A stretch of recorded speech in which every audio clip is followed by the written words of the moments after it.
Chapter 1. At 6 in the evening, Felicity Miller, catering to Preston Ashworth's tastes, had prepared a lavish meal of 6 dishes and a soup. At 7, Felicity had drawn a bath, placing Preston's favorite roses and aromatherapy oils beside it. At 8, Felicity had set out Preston's slippers by the entryway. At 9, when Preston Ashworth pushed open the door, she went to greet him. Taking his suit jacket, she placed his slippers before him. After hanging the suit in the nearby closet, she asked if he'd prefer to bathe first or eat. Glancing at his phone, he casually replied, "Bathe first." The hour hand on the wall clock made half a turn. Preston, wearing a bathrobe and toweling his hair, walked out of the bathroom. Felicity quickly handed him his pajamas. While he changed, she went to the kitchen to bring out the freshly reheated meal. Preston was long accustomed to her doing all this. He was in a good mood today, constantly looking at his phone, apparently chatting with someone. As she passed him while setting the table, she caught a glimpse of his lit phone screen. The name, Serena, at the top of the interface jarringly met her eyes. She calmly averted her gaze and turned towards the kitchen. The phone in her pocket suddenly rang. Felicity took out her phone. The screen displayed Eleanor Ashworth. The moment she answered, Eleanor Ashworth's voice came through. "Felicity, are you really going to divorce Preston?" Felicity looked out the window. Beneath the wall lamp, a cluster of night blooming cereus quietly bloomed. After a long pause, she finally spoke softly. "Mrs. Ashworth, you know that I was with him only because of that contract. Now the contract has expired, and Serena has also divorced and returned to the country. He's been very happy lately. He doesn't need me anymore." Eleanor Ashworth on the other end sighed deeply, her voice full of regret. "You've been wronged all these years. I know all the suffering you've endured. I thought that after so many years, your devotion would make him fall in love with you, but as it turns out, never mind. Anyway, Serena is back now, so I don't have to worry about him anymore. 5 years ago, you gave up your studies abroad for Preston. If you still want to go now, I can help you make the arrangements." Felicity looked at the fully bloomed night blooming cereus, her eyes losing focus for a moment. For 5 years, for Preston Ashworth, her life had been stagnant for too long. It was time to move forward, so she nodded. "Then thank you, Mrs. Ashworth. Please help me arrange it. I want to leave as soon as possible."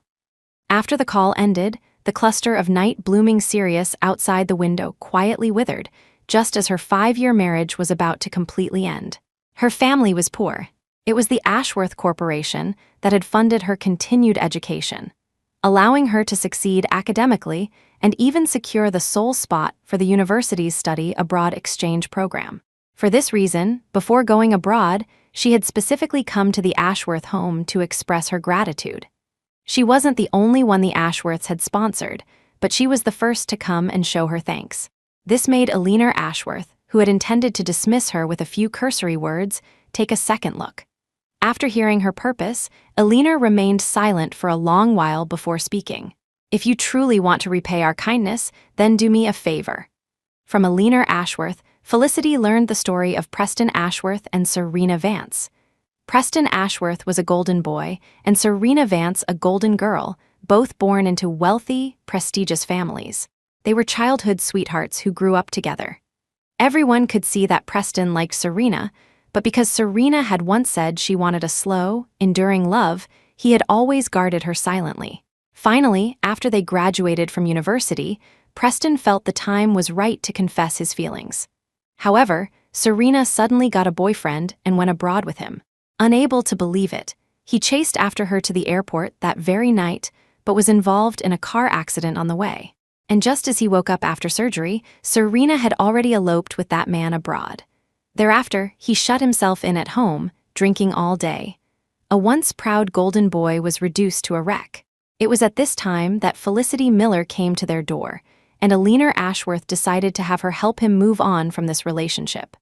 Thus, to repay the kindness, Felicity gave up her opportunity to study abroad and signed a 5-year contract with Eleanor Ashworth. At a banquet, she deliberately ran into Preston Ashworth, pretended to fall in love with him at first sight, and began to pursue him relentlessly.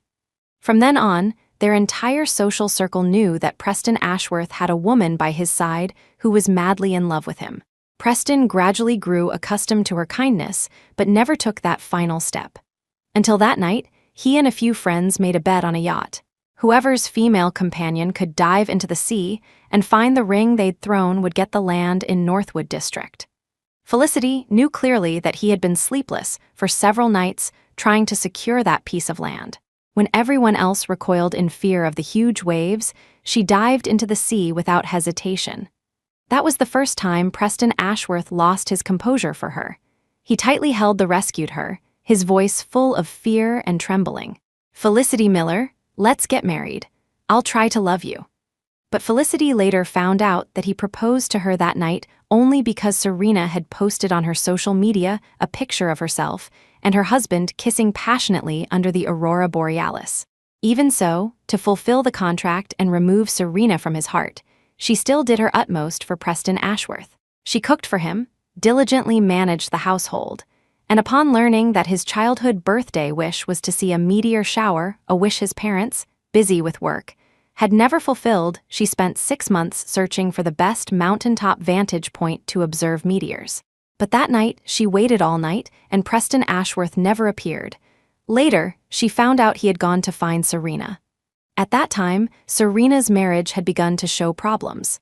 From that day on, he would go abroad once a week, each time preparing various novel and interesting gifts, delivering them to Serena's doorstep to cheer her up, but without letting her know it was him. The day Serena returned to the country, he sped to see her, wanting to be the first to lay eyes on her, and got into a car accident. Felicity stayed by his side for 3 days and 3 nights without sleep. While unconscious, he called out Serena's name 999 times from his hospital bed. At that moment, Felicity finally understood that she could never complete the task Eleanor Ashworth had given her. Fortunately, the contract was about to expire, and Serena had also divorced and returned.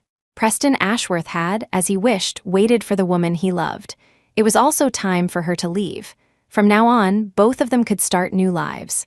Chapter 2: Who were you talking to on the phone?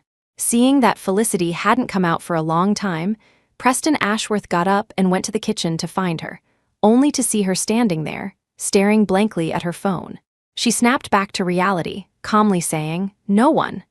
In the dead of night, listening to Preston's shallow breathing beside her, Felicity lay with her eyes open, staring at the ceiling, sleepless all night. The next morning, looking at the Western-style breakfast before him, Preston couldn't help but frown. "You know I don't like Western food. Why did you make this today?" She lowered her eyes, picked up a piece of steak with her fork and put it in her mouth, chewing slowly. This was all that was left in the fridge. Actually, there wasn't. It was just that she needed to prepare for studying abroad and wanted to get used to the cuisine in advance. Fortunately, the man opposite her didn't think much of it. He placed his phone on the table, his gaze constantly darting to it as if waiting for someone's message. Without asking, she knew who he was waiting for. Suddenly, the phone vibrated. He immediately picked it up. Serena seemed to have sent something that made him very happy. The corners of his usually indifferent lips curved slightly upwards. Felicity watched him silently for half a minute before taking out the divorce agreement she had prepared long ago. From the moment she signed the contract, she had been preparing for this moment. Now she was finally going to be free. "Preston Ashworth, let's get a divorce." She spoke calmly, her tone as flat as if she were discussing the weather. Preston was entirely engrossed in his chat with Serena and didn't even hear her clearly, so he replied perfunctorily. Felicity wasn't surprised at all, because this was how he had treated her for the past 5 years, aloof and distant. Now that Serena was back, he had withdrawn even the last bit of attention he paid her. She turned the agreement to the last page, handed it to him along with a pen, and pointed to the signature line, "Sign here." Busy chatting, he didn't even look, just picked up the pen with one hand and signed his name where her finger pointed, while his other hand continued typing on his phone. Felicity put away the agreement and continued, "Preston Ashworth, after the 1-month cooling-off period, I'll be leaving." Preston still just grunted, then put down his knife and fork and got up to leave. Watching his departing back, Felicity finally couldn't help but call out to him, "Preston Ashworth, do you know what I just said?" He stopped and turned back, looking at her with incomprehension. "Isn't it about sending supplies to the Welfare Institute? Wasn't that the contract you just had me sign? You mentioned it a few days ago. What's wrong?" She laughed at herself inwardly. She had already gotten him to sign the contract for the supplies last month. He really didn't care about her, and he really hadn't heard her clearly. But it didn't matter anymore. Let it be. Preston Ashworth, just like this, be happy with Serena from now on, so she smiled. It's nothing. In the afternoon, Felicity drove, following the truck delivering supplies to the Welfare Institute. After finishing her work, she went to the director's office to say goodbye to Director Price. "Mama Price, I'm going abroad to study." Director Price was very happy for her. Felicity had been a gifted art student. When she gave up going abroad years ago, Director Price had regretted it for a long time. "Felicity, that's wonderful news." Director Price grasped her hand, beaming. But then, a thought seemed to strike her, and her face clouded over. "But if you're going abroad to study, won't you and Preston be in different places? Long-distance relationships are very difficult." Felicity looked at the children playing and running in the distance and shook her head. "We won't be in different places. We're divorced." Director Price was stunned for a moment, then sighed deeply. "I knew it. I was right from the start. This marriage of yours wouldn't last long. If he truly loved you, how could he have not come back with you even once in all these years? It's good that you're divorced." She lovingly pulled Felicity into her embrace, comforting her softly. Felicity smiled and hugged Director Price back. Yes, it was indeed good to be divorced. Chapter 3. After returning from the Welfare Institute, Felicity went straight upstairs and into the walk-in closet to start packing her luggage. It was only then that she realized how pitifully few clothes she owned. There were only the few sets Alina Ashworth had given her when she first married into the family. Her husband of 5 years had never once thought of buying her a single piece of clothing. After packing her clothes, Felicity took all the gifts she had given Preston Ashworth over the years and sold them for scrap. Over the years, to please him, she had meticulously prepared many birthday gifts for him. He had never even glanced at them. These gifts had been tossed aside, covered in a thick layer of dust. As she watched the scrap dealer's truck drive away, just as she was about to return to the villa, a car horn blared behind her. Turning around, she saw a Maybach parked in front of her. A woman in a red dress got out of the car. It was her sister-in-law, Phoebe Ashworth. Phoebe Ashworth scoffed at the departing scrap truck, then turned to look Felicity up and down. Just as I expected from someone from a common background, even selling cardboard boxes. Felicity didn't even look at her, turning to leave. The sneer on Phoebe's face suddenly vanished, and she lunged forward to grab her. Felicity Miller. Ever since Felicity had married into their Ashworth family, she had always tried to please them in a subservient way, never treating Phoebe so coldly. Now that Felicity dared to act this way towards her, a surge of anger instantly welled up in Phoebe's chest. "Are you deaf? Didn't you hear me talking to you?" Felicity turned and pulled her hand away, a trace of annoyance flashing in her eyes. Phoebe had always disliked her, feeling that someone of her status was completely unworthy of marrying into the Ashworth family. So, for 5 years after the marriage, Phoebe had constantly targeted her, either throwing away the breakfast she made or dirtying the clothes she washed. Now that Felicity was finally about to be free, she no longer wanted to humbly try to please her. Phoebe was about to continue her tirade, but then, as if remembering something, she gave Felicity an amused look. "It's good for someone like you to sell a few more cardboard boxes. You don't know, do you? My brother's White Moonlight is back. You, the woman who usurped this place, are finally going to be kicked out." As soon as she finished speaking, another woman in a white dress got out from behind her. This was the first time Felicity had seen Serena Vance. She had captivating almond-shaped eyes, shimmering like water, long, straight black hair casually flowing, and porcelain white skin. She happened to be wearing a simple white dress, with no jewelry, yet she still exuded an inexplicable ethereal charm. The 5 years of a broken marriage had left no trace on her. No wonder Preston Ashworth had been obsessed with her for so many years. Hearing this, Serena came over and gently pulled Phoebe's hand, her tone gentle. "Phoebe, don't say that about Miss Miller. She is your sister-in-law." "What sister-in-law?" "Serena, I told you in the car, my brother has always liked you. He's been thinking about you all these years, even going abroad once a week to see you. All those gifts were bought by my brother for you. Can't you see how much my brother cares for you?" After Phoebe finished speaking, she turned to command Felicity. "What are you standing there stunned for? Hurry up and take Serena's luggage inside. My brother has already agreed to let Serena stay here. Felicity glanced at the luggage, didn't even acknowledge it, and walked straight inside. Phoebe stomped her foot in anger behind her. In the end, it was the driver who carried the luggage inside. Just as Phoebe was about to angrily stir up more trouble, Preston Ashworth walked in hurriedly from outside. His eyes landed on Serena, who was sitting comfortably on the sofa, and he seemed to sigh in relief. He then spoke to Felicity, who was on the other side. Serena's house hasn't been lived in for years and needs to be renovated, so she'll stay with us for a few days. Felicity said nothing.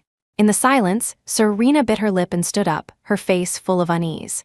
Preston, maybe I should leave. This is your marital home, after all, and Miss Miller seems a bit unhappy. Preston immediately reached out to stop her. You don't have to leave. She's always been magnanimous. She won't get angry over such a small thing. Silently watching this scene, Felicity finally spoke, a smile playing on her lips. Indeed, I won't get angry over such a small thing. Miss Vance, please make yourself at home here. After all, this home would belong to Serena sooner or later. Chapter 4, as if afraid Serena might still want to leave, Preston Ashworth immediately instructed the servants to move her luggage into the largest guest room. Phoebe Ashworth immediately turned to Felicity with a triumphant look. What are you still standing here for at a time like this? Go make dinner. Oh, and Serena can't eat spicy food, so make it bland. In this house, even if there were servants, Felicity had always been the one to cook. It was only because Preston was picky and had high standards. He wouldn't even eat food made by Michelin-starred chefs. Only her cooking was barely palatable to him. But no matter how much effort she put in, Preston would only take a few bites. Occasionally, Phoebe would also come over to eat, but she would always eat while complaining. At this moment, she calmly shook her head and uttered 4 words that surprised everyone. I can't cook. Hearing Felicity's refusal, Preston Ashworth subconsciously looked at her. In his memory, she had never defied anyone in their family. This was the first time she had refused. Just as he was about to speak, Serena's beautiful eyes suddenly reddened, and she lowered her gaze, biting her lip. It's my fault. I shouldn't have moved in. After all, I'm just an outsider, and it's not right to ask Miss Miller to cook for me. With that, she was about to turn and go upstairs to pack her luggage, but was stopped by Preston from behind. It has nothing to do with you. Then he looked at Felicity, his tone slightly stern. Didn't you say you weren't angry? What do you mean by this now? Felicity calmly raised her hand. Her index and ring fingers both had adhesive bandages on them. I'm injured. I can't touch water for a while. Actually, she wasn't injured at all. It was just that the contract had ended, and she didn't want to waste any more effort on Preston Ashworth. So, she had deliberately put a few bandages on her hand to use an injury as an excuse to refuse to cook. The atmosphere instantly froze.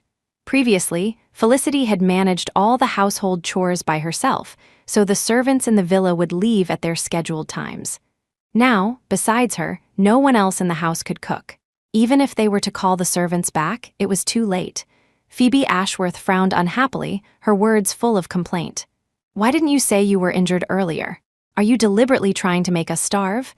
She was about to step forward and accuse her further when Serena quickly pulled her back. Phoebe, don't be like that. Serena looked at Preston beside her. Preston, dear, I've been abroad for so long, and I've been thinking about that hot pot restaurant near our high school. Remember how we used to go there often after evening self-study? How about we have hot pot tonight? Preston Ashworth, of course, would not refuse Serena's request. His tone was gentle. Okay, I'll take you. When the group left, they also took Felicity along. On the way, Preston drove while chatting with the two in the back seat. As they talked about their high school days, Serena became more and more cheerful, and Phoebe could occasionally chime in. When they reached a happy point in their conversation, all 3 couldn't help but laugh. Halfway through her laugh, Serena suddenly seemed to remember something and looked at Felicity in the passenger seat with a smile. Miss Miller, I'm sorry. It's not that we're deliberately ignoring you, it's just that you weren't part of those memories. Not only was she not part of those memories, but she wouldn't be part of their future days either. Felicity hummed in acknowledgement and silently closed her eyes. Preston Ashworth glanced at her, a rare occurrence, and inexplicably felt that she seemed to have changed somehow. After parking the car, Felicity excused herself and went to the restroom first. She cupped cold water in her hands and splashed it on her face. She looked up at her reflection in the mirror. Her long, seaweed-like hair cascaded freely behind her. Her fair skin, under the light, appeared even more like polished jade, yet it couldn't hide the weariness in her eyes. Both had been married for 5 years. Serena's eyes were full of vitality, while hers were filled with exhaustion. Just a little longer and she would be completely free. She told herself this. Upon returning to the private room, the three of them had already ordered their food. The broth should be clear soup. Serena doesn't eat meat, so more vegetables and no cilantro. Preston Ashworth said to the waiter beside him while looking at the menu.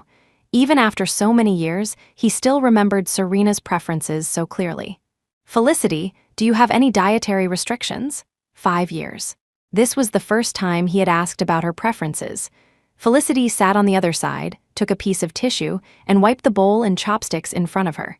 Anything is fine, except seafood. During this hot pot meal, Preston Ashworth focused solely on Serena beside him.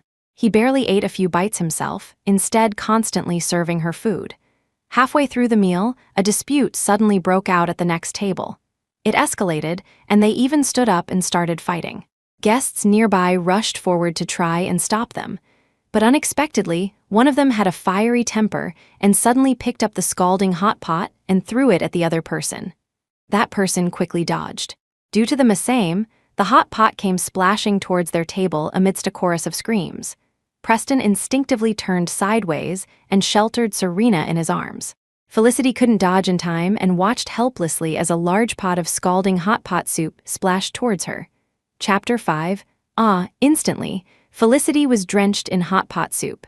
Her fair arm immediately turned red and blistered, and a searing pain, like tens of thousands of fine needles pricking her entire body, made her unable to utter a single word.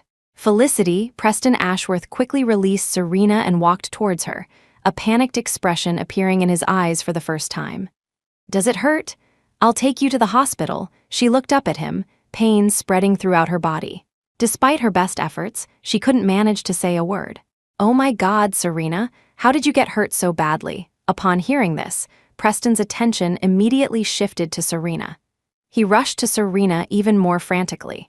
He saw a few drops of hot pot oil on her snow-white arm, which indeed looked exceptionally alarming. Serena pulled her arm back, her eyes red as she shook her head. "I'm fine. Miss Miller looks much worse. You should take her to the hospital first." "What do you mean not serious? You've been coddled since you were a child. Even a small scrape would make you cry for a day." "Bro, what are you standing there stunned for? Hurry up and take Serena to the hospital." Phoebe stomped her foot anxiously and didn't forget to wave her hand warningly at the group. "I say, is there something wrong with you people?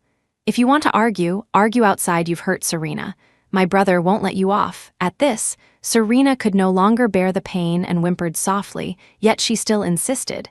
"It's okay, Preston dear. You should go check on Miss Miller. She's hurt much more." This sight undoubtedly pained his heart. He could no longer care about the disheveled Felicity, scooped Serena into his arms and walked out. Before leaving, as if remembering something, he looked guiltily at Felicity. "Serena has been coddled since she was young and is afraid of pain.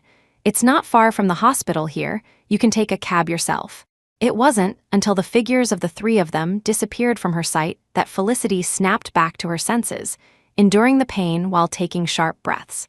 Seeing her so severely injured and abandoned, a nearby waiter sympathetically approached, apologizing while administering first aid to her wounds.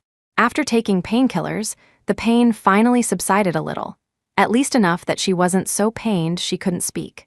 After borrowing a change of clothes from the waiter, she shakily went out to hail a cab and rushed to the hospital.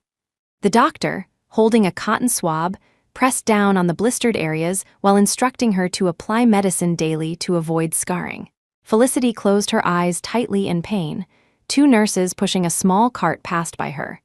"If you ask me, President Ashworth is really good to Miss Vance. Just a few drops of hot pot oil, and he booked the entire floor and had all the dermatology experts consult." Exactly. Her wound was so minor, it was almost healed by the time she arrived. "If only I could have such a caring man like me." "Ha ha ha ha, don't even think about it. A man like that is a once-in-a-lifetime find." "Once in a lifetime?" Felicity smiled. abandoning his severely injured wife to take care of someone with minor injuries. He was indeed a once-in-a-lifetime find. Only after her wounds were all bandaged did she thank the doctor and leave. Just as she stepped out of the hospital entrance, a message popped up on her phone. Opening it, she saw it was an admission notice from the university she had applied to abroad, reminding her to prepare an entrance piece for when she reported to the school. After 5 years, Felicity Miller once again picked up her paintbrush. After buying brushes and paints, Felicity didn't return to the Ashworth residence but went to Moonview Peak. The scenery at Moonview Peak was beautiful. A tranquil lake lay nestled among the mountains, its water as calm as a mirror, reflecting the surrounding peaks like a natural scroll painting. It was exhilarating. She let out a long sigh, and the pent-up frustrations of the past 5 years instantly vanished, leaving only a long-lost sense of freedom. Inspiration struck her. The paintbrush touched the white paper, and in the blink of an eye, a beautiful scene quietly emerged on the paper. No noise, no dust, only the chirping of birds and the gentle sound of the wind filled the mountain. For 3 whole days, she immersed herself in this beautiful scenery. It wasn't until she came down the mountain to mail her painting to the school that Felicity turned on her phone. The moment it powered on, countless missed calls and messages flooded in, filling the screen. All from Preston Ashworth. This had never happened before. Previously, only she would call and text him. He would never call her, not even return missed calls. Just as she stared blankly for a moment, Phoebe's call came in. As soon as she answered, a shrill voice came from the other end. "Felicity Miller, where have you been all these days? Do you know my brother has been looking for you like crazy? Don't think this will get my brother's attention. You're dreaming the position of Mrs. Ashworth can only belong to Serena." After yelling, Phoebe hung up. Only Felicity frowned. Did she hear wrong? Preston Ashworth was looking for her like crazy? What for? She wanted to ask Phoebe if she had made a mistake, but the 108 missed calls on her phone indeed showed how urgently Preston was looking for her. Chapter 6. With this confusion, she returned home carrying her artboard. As soon as she got out of the car, the villa's housekeeper came up to her face filled with the joy of someone who had survived a disaster. Several of them almost cried. Madam, you're finally back. You haven't been home these past few days, and the house has been in chaos. President Ashworth isn't satisfied with anything we do. He's been furious for days." Hearing this, Felicity understood. So he wasn't used to her absence and her care, but he should get used to it. After all, soon, she would be leaving for good. For the rest of his life, he would have to live without her. Felicity comforted the housekeeper, then walked into the villa, only to see that not even the lights were on. Preston Ashworth sat alone on the sofa. The moonlight streaming in from the window flickered, casting his handsome profile in a shadowy, indistinct light. Hearing footsteps, the man finally looked up, stared at her intently for a long time, his voice tinged with suppressed displeasure. "Where have you been these past few days?" She took off her windbreaker and spoke calmly. "I went to the mountains for inspiration." The man frowned. "Why are you suddenly interested in painting?" Not suddenly. She had always been a gifted art student. If it weren't for repaying her debt of gratitude, she would have gone abroad for further studies long ago and become an excellent painter. But she didn't tell Preston Ashworth this. She just picked up a glass of water, took a sip, her tone casual.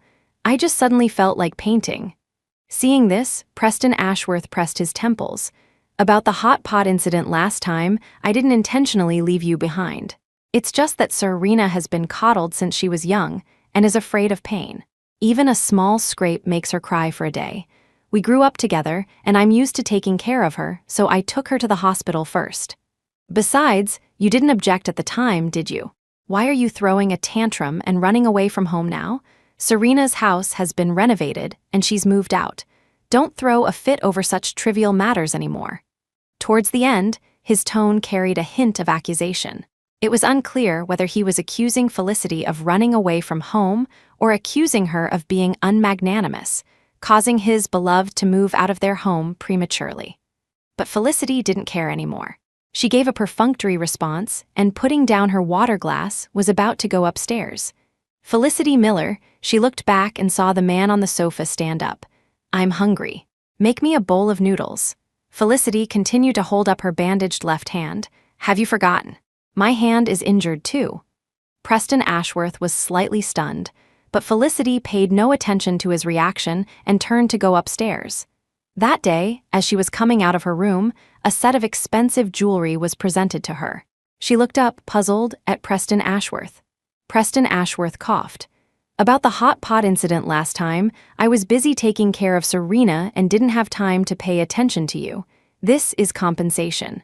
Felicity looked at the emeralds in the box, a complex emotion flashing in her eyes. 5 years, a full 5 years. This was the first time he had given her a gift, yet it was for compensation, to compensate for his being busy taking care of his white moonlight while neglecting her. She suddenly remembered the pile of meticulously prepared gifts for Serena in his study. A wave of sarcasm welled up in her heart, but she instantly suppressed it. She had never hoped for gifts before, and now she didn't need them either. Seeing her hesitate to accept it, he didn't think much of it, just assumed she didn't like it. "I've been busy with Serena's affairs lately, so I had my assistant pick the most expensive one at the auction. If you don't like it, then..." Before Preston Ashworth could finish, Phoebe's voice came from outside the door. "Serena, I told you, my brother likes you so much, you shouldn't have moved out. Even if you did, you should come visit my brother more often." She spoke as she pulled Serena in. Upon seeing the jewelry box in his hand, she exclaimed in surprise, "Oh my God, bro, Serena just mentioned to me that she really likes this set of jewelry. I can't believe you actually bought it." Then she looked at Serena beside her, her eyes full of envy. Hearing this, Serena's face instantly turned red, and she shyly lowered her head. Seeing the hesitation in Preston Ashworth's eyes, Felicity, without a second thought, took the jewelry box from his hand and passed it to Serena. "Since it was bought for you, you should accept it." With one sentence, she made the choice for Preston Ashworth, resolving his dilemma. This was the first time Preston Ashworth's gaze hadn't fallen on Serena, but instead, he couldn't help but look at Felicity. For some reason, seeing her poised and generous demeanor, Preston Ashworth felt a little uncomfortable for the first time. He always felt that she was different from before, but he couldn't quite pinpoint where the difference lay. Chapter 7, a week later, it was the day the divorce cooling-off period ended. Felicity Miller could finally leave. She began to pack her luggage. Halfway through packing, Preston Ashworth sent his assistant with a haute couture gown, asking her to attend a banquet at the old family mansion. Looking at the gown, Felicity suddenly found it somewhat amusing. Legally, their marital relationship had already been dissolved. Yet Preston Ashworth was still completely unaware and was still asking her to attend as his wife.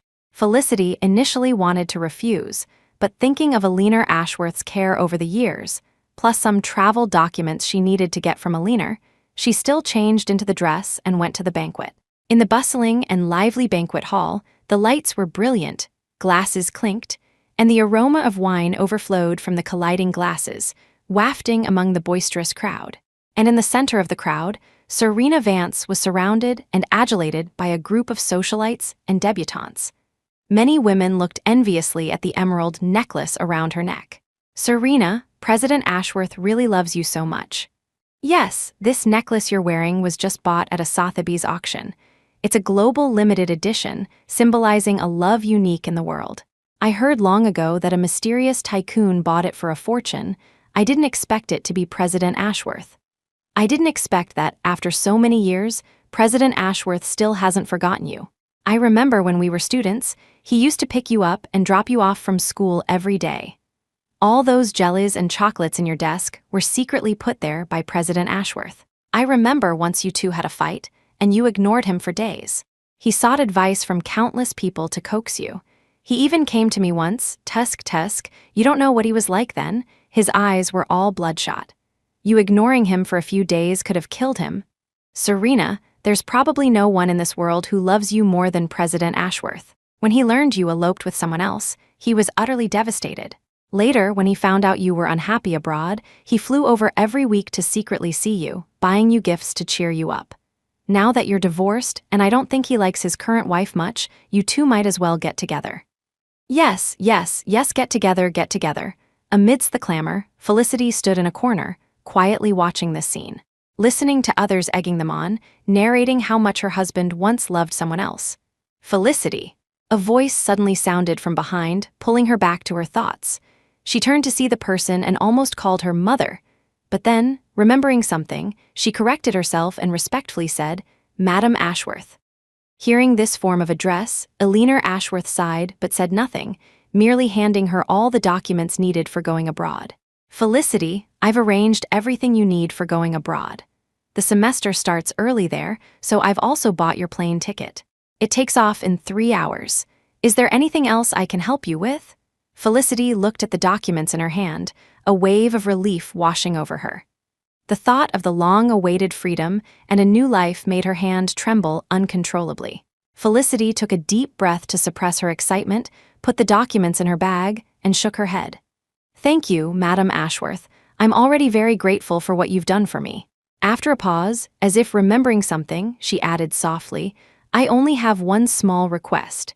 If Preston ever finds out everything and asks about my whereabouts, please tell him you don't know."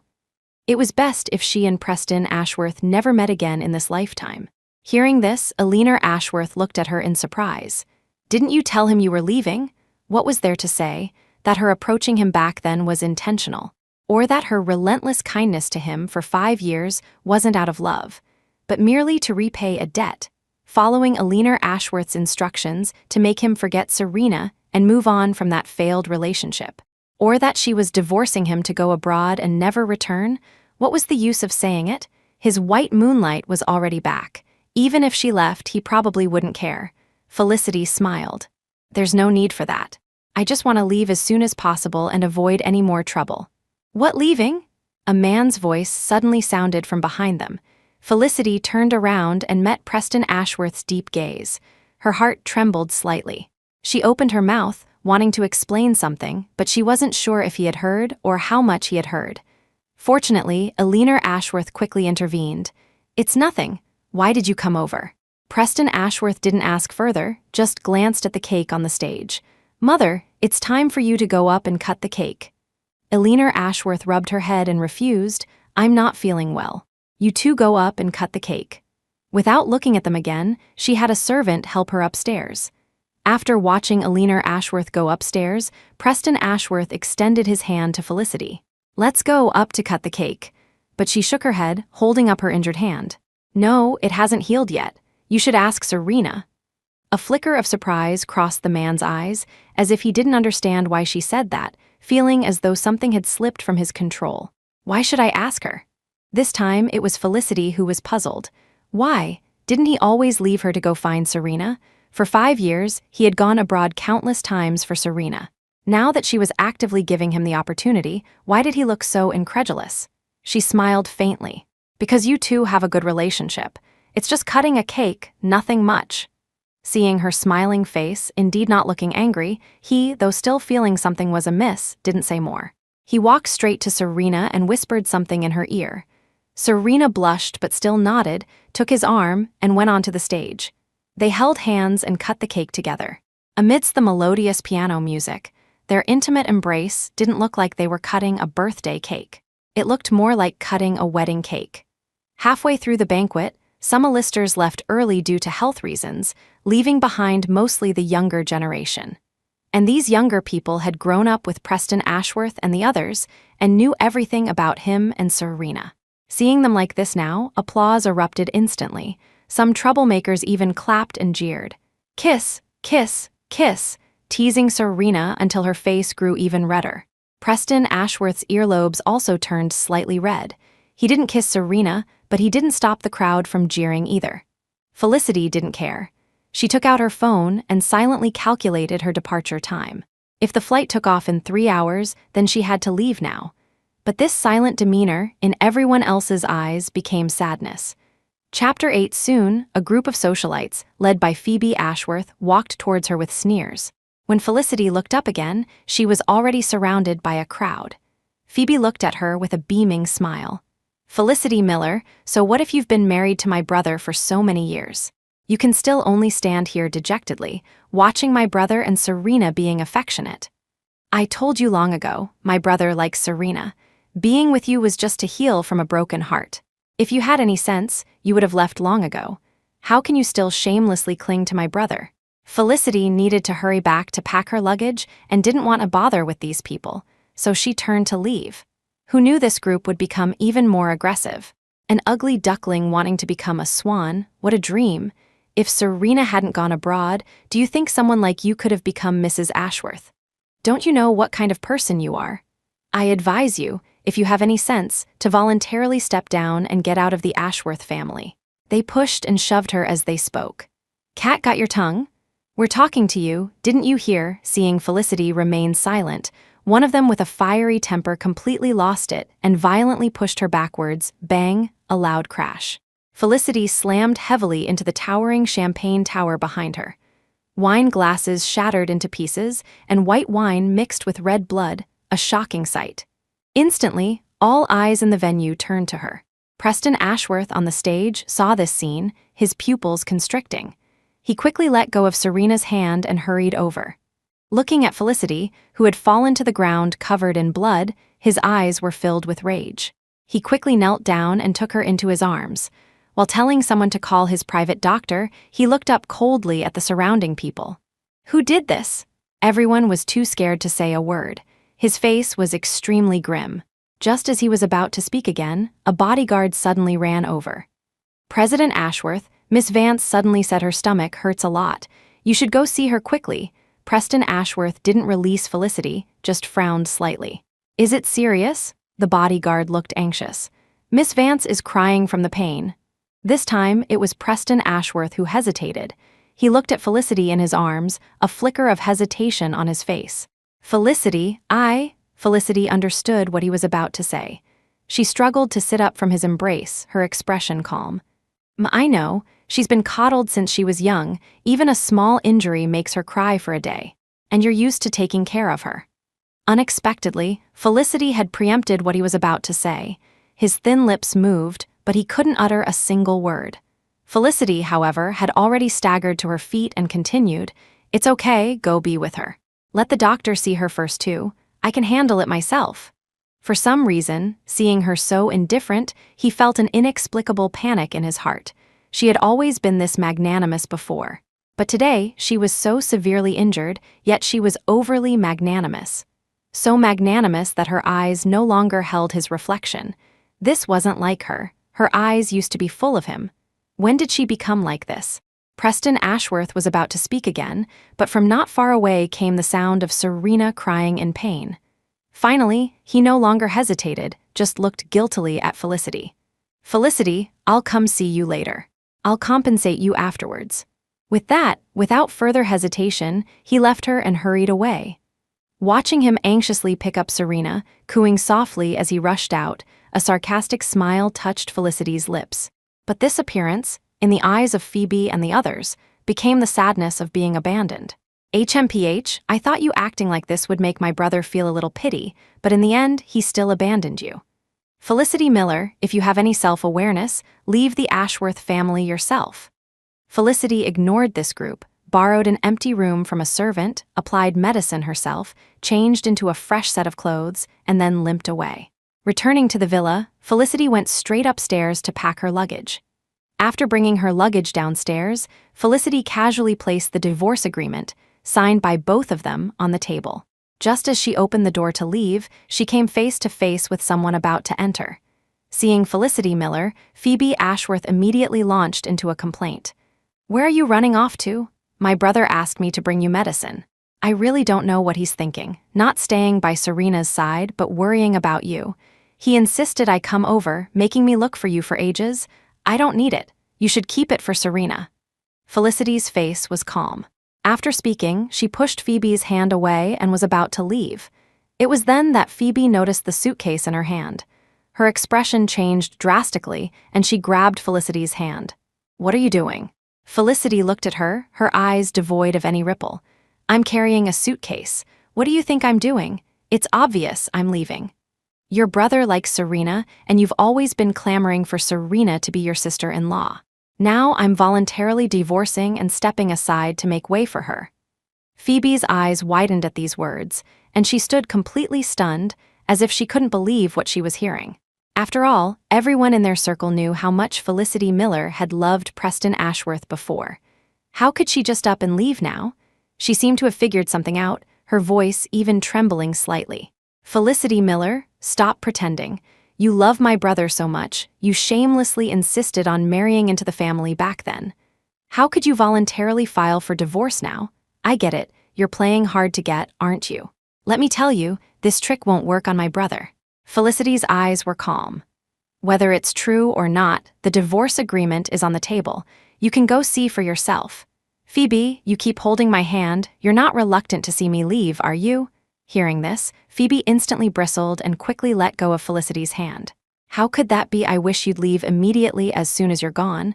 I'll set off firecrackers to celebrate if my brother knew you were leaving voluntarily. I don't know how happy he'd be. For some reason, she said that last sentence with a distinct lack of conviction. Felicity, however, no longer looked at her. She said, "Then congratulations on all of you getting your wish," and walked out the door. Watching her unhesitatingly departing back, Phoebe, for the first time, felt that something had completely spun out of control. Her heart inexplicably panicked, and she anxiously called out to her. "Felicity Miller, where on earth are you going? Aren't you even going to tell my brother?" Felicity's hand, pulling the suitcase, paused slightly.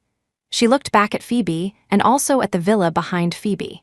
To repay a debt of gratitude, she had pretended to love Preston Ashworth for 5 years, becoming the woman they called shameless for clinging to him.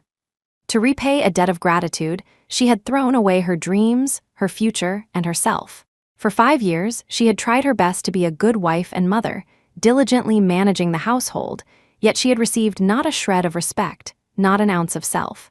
She had lived such a suffocating life for 5 whole years. Finally, she had repaid her debt. Finally, she welcomed freedom. Felicity smiled for the first time, a smile so sincere, so carefree. "Me? I'm going to live a life that belongs only to Felicity Miller." From now on, everything here had nothing to do with her. Goodbye forever, Ashworth family. Goodbye forever, Preston Ashworth. She waved her hand as if liberated, and under the moonlight, carrying her suitcase, she disappeared into the vast darkness of the night. Chapter 9. 3 days later. Preston Ashworth finally found time to come back for a change of clothes. As soon as he entered, he habitually called Felicity Miller's name, but after calling several times, only a few servants appeared. "Where's Madam?" Watching the servants awkwardly change his shoes and take his coat, he frowned. The servant stammered for a long time before saying, "Madam isn't home." He put on his slippers and walked in. Not home again. Last time, after he returned from taking the hot pot scalded Serena to the hospital, Felicity had been like this, silently going off for inspiration for several days. This time, too, he had taken Serena to the hospital first, and before he left, she had magnanimously told him she could go to the hospital herself. Now she was throwing a tantrum and running away from home again. The annoyance in his heart gradually turned into an indefinable anger. Preston Ashworth had just reached the sofa when he saw the document on the table. Normally, he wouldn't even glance at it, but today, as if possessed, he picked up the document from the table. The 5 large words "divorce agreement" thus entered his eyes. And at the bottom, in the husband's signature space, his name was glaringly present in an instant. His face turned extremely cold, the light in his eyes vanished, leaving only endless, chilling darkness. He reached out and caressed his signature, discovering it wasn't printed or forged, but genuinely written by himself. But he had no memory of ever signing a divorce agreement. Suddenly, his eyes narrowed slightly. He abruptly remembered that morning, when they were having Western food. She seemed to have handed him something to sign. It was just that he was busy chatting with Serena at the time, so he hadn't noticed. Thinking back now, that must have been the divorce agreement. The document in his hand was crumpled, then torn to shreds, scattering everywhere. Felicity Miller divorcing him? This was undoubtedly the world's biggest joke. She loved him so much, loved him enough to jump into the sea for him. He had left her behind so many times, and he'd never seen her get angry. He figured he had been busy taking care of Serena lately, and she was just a little jealous. 5 years was enough time for her to get a little jealous. Anyway, she would come back on her own eventually. If she still hadn't returned, no, she would return. Preston Ashworth was so certain because, in this world, apart from Felicity Miller, no one else loved him to death. For the next few days, the servants in the villa tacitly avoided mentioning Felicity Miller. Until this day, Preston Ashworth brought Serena back from the hospital. Looking at the bland, tasting porridge in front of her, Phoebe Ashworth threw down her spoon and yelled, "Who made this porridge? Where's Felicity Miller? Tell her to make us another bowl." A nearby servant hesitated and said, "Miss, Madam hasn't been back for several days, so—" Phoebe's eyes widened instantly. Felicity Miller hadn't come back. She had always thought Felicity's talk of divorce was just a game. After all, their family was the only wealthy family Felicity could ever hope to attach herself to in this lifetime. Anyone would cling on tightly. Remembering the divorce agreement she had seen on the table that day, she looked up at Preston Ashworth opposite her. The servant said Preston had also seen the divorce agreement when he returned, but he hadn't taken it seriously and had just torn it up and thrown it in the trash. She bit her lip and glanced at Serena beside her, who was quietly drinking her porridge, seemingly oblivious to their conversation. Her brother had longed for Serena for so many years, and now Serena seemed to be reciprocating. Felicity had also divorced and left. Logically, her brother should be happy. Phoebe looked back at Preston Ashworth. He frowned slightly, apparently dissatisfied that Felicity had been gone for so long. Thinking of Felicity, another wave of resentment rose in her heart.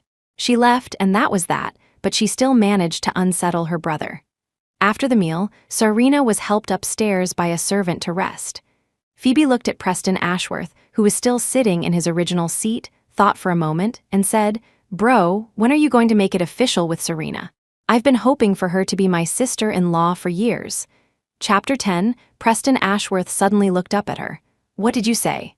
Phoebe had always been a little afraid of this brother. She involuntarily shrank back but still said stubbornly, "Felicity Miller has divorced you, and you don't like her. Why not be with Serena?" "How do you know Felicity and I are divorced?" She swallowed. "Didn't you ask me to give Felicity medicine last time?" She happened to see the divorce agreement then, though at the time she just thought Felicity was bluffing. Seeing that Felicity hadn't returned for so long, she had no choice but to believe that Felicity truly wanted a divorce. After Preston Ashworth heard her words, his face grew even gloomier. It didn't take much thought to know that the divorce agreement Felicity had left behind wasn't a fit of pique, but a genuine desire to divorce him. The coffee cup in his hand was slammed onto the table. Felicity loved him so much, yet she still divorced him. He had spoiled her too much over the years. Besides, where could she go after leaving him? Call Madam. Tell her to stop throwing a tantrum and come back quickly. The servant opened her mouth, looking troubled. "We tried calling Madam before, but we couldn't get through." Preston Ashworth took out his own phone, opened his contacts, scrolled up and down, only to realize he hadn't even saved her number. Last time, his assistant had made the call for him. After getting Felicity's number from the servant, he dialed it on his phone. But all that came from the other end was a mechanical female voice. "The number you have dialed is not in service." Felicity Miller had actually disconnected her number. The man stared at the dark screen, his eyes growing increasingly furious. He abruptly stood up and walked out, startling Phoebe so much that her shouts from behind couldn't stop him. It wasn't until he was driving and stopped at a red light that Preston Ashworth calmed down. Where was he going to find Felicity Miller? Felicity had lost her parents at a young age and had lived in the Welfare Institute when she was sponsored by the Ashworth family. Amidst the honking of the car behind him, he turned around and drove towards the Welfare Institute. Looking at the tall man before her, Director Price's expression turned cold for the first time. She first asked another teacher to take the children away, then sat down in her chair. "Please sit, Mr. Ashworth. What can I do for you?" Preston Ashworth didn't want to dwell on her distant attitude, just looked at her. "I wanted to ask Director Price if you know where Felicity Miller has gone." He had wanted to say that the house had become a mess without her these past few days, but remembering the identity of the person before him, he ultimately swallowed the rest of his words. A hint of sarcasm flashed in Director Price's eyes. Married for 5 years, and this was how Preston Ashworth referred to Felicity. A pang of heartache struck her, which then turned into relief. Relief that Felicity had repaid her debt early and divorced him. Otherwise, a man like this was truly not worth entrusting a lifetime to. Director Price didn't even look at Preston Ashworth and began to attend to her own matters. "You were married to Felicity for 5 years and don't know where she went. How would I know?" "Mr. Ashworth, please leave." Returning empty-handed, Preston Ashworth slammed his fist on the steering wheel. Felicity Miller. He had always thought the divorce agreement Felicity left behind was just her throwing a tantrum. But now that she had disconnected her phone number and no one knew where she had gone, he had to admit she really wanted to divorce him. Yet he was filled with unwillingness. Felicity had clearly loved him so much before, why would she choose to leave him so decisively? Just then, his phone rang. Upon answering, Eleanor Ashworth's weak voice came from the other end. "Preston, come back for a bit. Mother has something to tell you." Eleanor Ashworth looked at the person before her and sighed. "Now that you and Felicity are divorced, and Serena has also divorced and returned to the country, you and Serena—" "Mother." Preston Ashworth quickly interrupted Eleanor Ashworth. "I didn't agree to divorce Felicity." Eleanor Ashworth's eyes widened in surprise. She took out a divorce certificate from the drawer. "But you've already gotten your divorce certificate. Didn't Felicity tell you?" Chapter 11, seeing the flicker of confusion in his eyes, Eleanor Ashworth was even more surprised. She had thought Felicity Miller had only failed to tell her son about going abroad. She hadn't expected Felicity hadn't even told him about the divorce. So how did they sign the divorce agreement? Preston Ashworth looked at the divorce certificate before him, his eyes darkening, a raging fire in his chest burning all the way to his eyes. He had only thought Felicity had signed a divorce agreement with him. He never imagined she had even obtained the divorce certificate, if he remembered correctly. It took a 1-month cooling-off period to get the divorce certificate. That meant Felicity had been planning to divorce him more than a month ago. Seeing Eleanor Ashworth's puzzled gaze, he briefly explained. Then he asked why Eleanor Ashworth had tried to set him up with Serena. Eleanor Ashworth smiled. "You were willing to die for Serena back then. Now that Serena is back and Felicity has divorced you, I was just thinking. Previously, everyone said he and Serena weren't suitable. Now that both were divorced, everyone was starting to say they were a good match." A sense of discomfort spread from his heart. "But I didn't agree to divorce Felicity." For some reason, hearing the words about divorcing Felicity, he suddenly felt flustered. In these 5 years of marriage, he had long grown accustomed to Felicity's care. If he divorced her, he couldn't imagine how terrible his life would become. Moreover, Felicity loved him to death. Her divorce was definitely a tantrum. As for Serena, he did like her. After all, she was the idealized love of his youth, someone he had thought about for so many years. But to make him give up Felicity, he felt he couldn't do it. Seeing the conflict in Preston Ashworth's eyes, Eleanor Ashworth took another document out of the drawer. When Preston Ashworth saw the 4 large words, repayment agreement, on the document and Felicity Miller's signature at the bottom, his eyes widened instantly. "Mother, what does this mean?" After all, it was her own son. Eleanor Ashworth didn't want to hide it from him. "Back then, when Serena got married and went abroad, you, a golden boy, became so broken. So I thought of finding someone to help you get through it. And Felicity Miller happened to come to repay a debt of gratitude, so the two of them discussed it and quickly reached an agreement. As long as Felicity accompanied Preston for 5 years and helped him move on from that relationship, her repayment would be considered complete. To be honest, Felicity had done well these 5 years, but she also constantly reminded herself, which was why she always addressed Eleanor Ashworth as Madam Ashworth. Eleanor Ashworth had initially thought that if Serena never returned, she would treat Felicity as a true daughter-in-law. Who knew that just as the 5-year agreement ended, Serena returned, and her son got into a car accident trying to see Serena. Eleanor Ashworth was still hesitating how to bring it up when Felicity approached her first, proposing to divorce and leave. After Eleanor Ashworth finished speaking, Preston Ashworth couldn't hear anything else. His hands clenched the repayment agreement tightly, trembling uncontrollably, his mind a complete blank. What had he heard? So, for these 5 years, all of Felicity's kindness towards him was because of the repayment agreement. So Felicity had never loved him. So, after Serena returned, she was so eager to divorce him. But the love in her eyes for him couldn't have been faked, could it? If she really didn't love him, why would she jump into the sea for him? And why would she be good to him for 5 years? He looked at the agreement before him with complicated eyes. It clearly listed what Felicity had to do for him over these 5 years. The further down he read, the darker his expression became. From being responsible for his life, down to every single household chore she had to do personally. Every bit of kindness she showed him was because of the agreement. There was no personal affection involved. Chapter 12. The last shred of illusion in Preston Ashworth's heart was shattered by the densely packed conditions on the agreement. Overwhelming emotions, like a bursting dam, flooded into his eyes, almost crushing him. With a tearing sound, the agreement turned to dust in his hands. In Alina Ashworth's eyes, her son had always been calm and self-possessed. He had only lost control when Serena got married and went abroad. This was the second time he had been so angry for someone else. Alina Ashworth ultimately swallowed the words she wanted to say. Preston Ashworth took a few deep breaths, forcing himself to calm down. Since Felicity Miller had signed this agreement with his mother, then Alina Ashworth must also know about her departure. He looked up at his mother, a hint of hope in his eyes. "Mother, you should know where Felicity went, right?" Alina Ashworth looked at him for a long time. She should know, after all, she was responsible for Felicity's plane tickets and other arrangements for going abroad. But Felicity had asked Alina Ashworth not to reveal her whereabouts. So, she looked at her son with difficulty.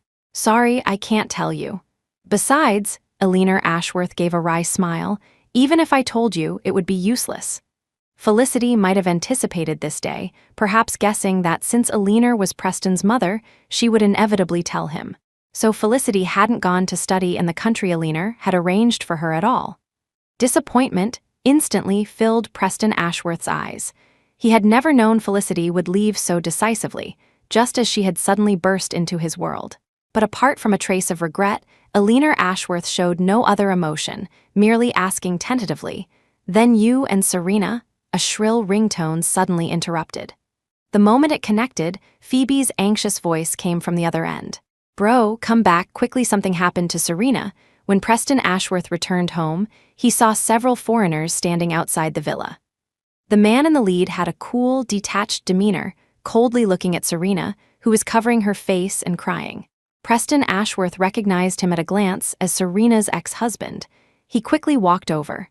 The sharp-eyed Phoebe saw him and waved eagerly. "Bro, quick!" Hearing the call, everyone looked towards him, especially Serena's ex-husband, who sized him up and down, the pressure in his eyes making Preston's heart inexplicably tremble.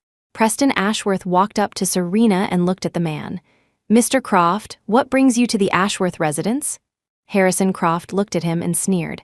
"What am I here for? Shouldn't Mr. Ashworth know best? Serena and I were married for 5 years, and you were constantly harassing her. Speaking of which, we couldn't have divorced without your help, could we?" Preston Ashworth was baffled. He did go abroad once a week for those 5 years to secretly see Serena, but he had always been very discreet, and the gifts he brought were common items. Harrison Croft looked at Preston Ashworth as if he were an idiot. Although he and Serena had a whirlwind marriage, he had initially approached it with sincerity, hoping to love Serena genuinely. It wasn't until he fully controlled the family business and began the process of restructuring the family holdings, becoming incredibly busy, that he neglected Serena. Seeing the social media posts she made, he had thought about explaining things to her, but was always interrupted by countless calls. It was during this time that many small gifts, not readily available in the United States, inexplicably appeared around Serena. He checked the security cameras and found out that it was Preston Ashworth who had secretly placed these gifts at their doorstep. An unidentifiable rage ignited in his chest. He threw all these gifts in front of Serena, and they had countless arguments. Finally, Serena secretly divorced him behind his back and returned to their home country. Harrison Croft looked at the man before him. "Mr. Ashworth, such fine upbringing. You have a wife yourself, yet you still pine for someone else's." This one sentence made Preston Ashworth's face turn deathly pale. "I'm already divorced." Serena, behind him, suddenly looked up at him, a flash of surprise in her eyes. Chapter 13. Ever since she was little, she had known clearly that Preston Ashworth liked her, but she only saw him as an older brother. The night she learned from a friend that he was going to confess to her, she was preparing to take her boyfriend home to meet her parents. To avoid embarrassment, she married Harrison Croft and went abroad. Perhaps because the marriage was too hasty, Harrison Croft did indeed love her very much at first. But later, as his business grew busier, coupled with the subtle provocations from those women outside and his belated explanations. Cracks gradually appeared in their marriage. The social media posts she made were also seen by Preston Ashworth, which was why those gifts appeared outside her home.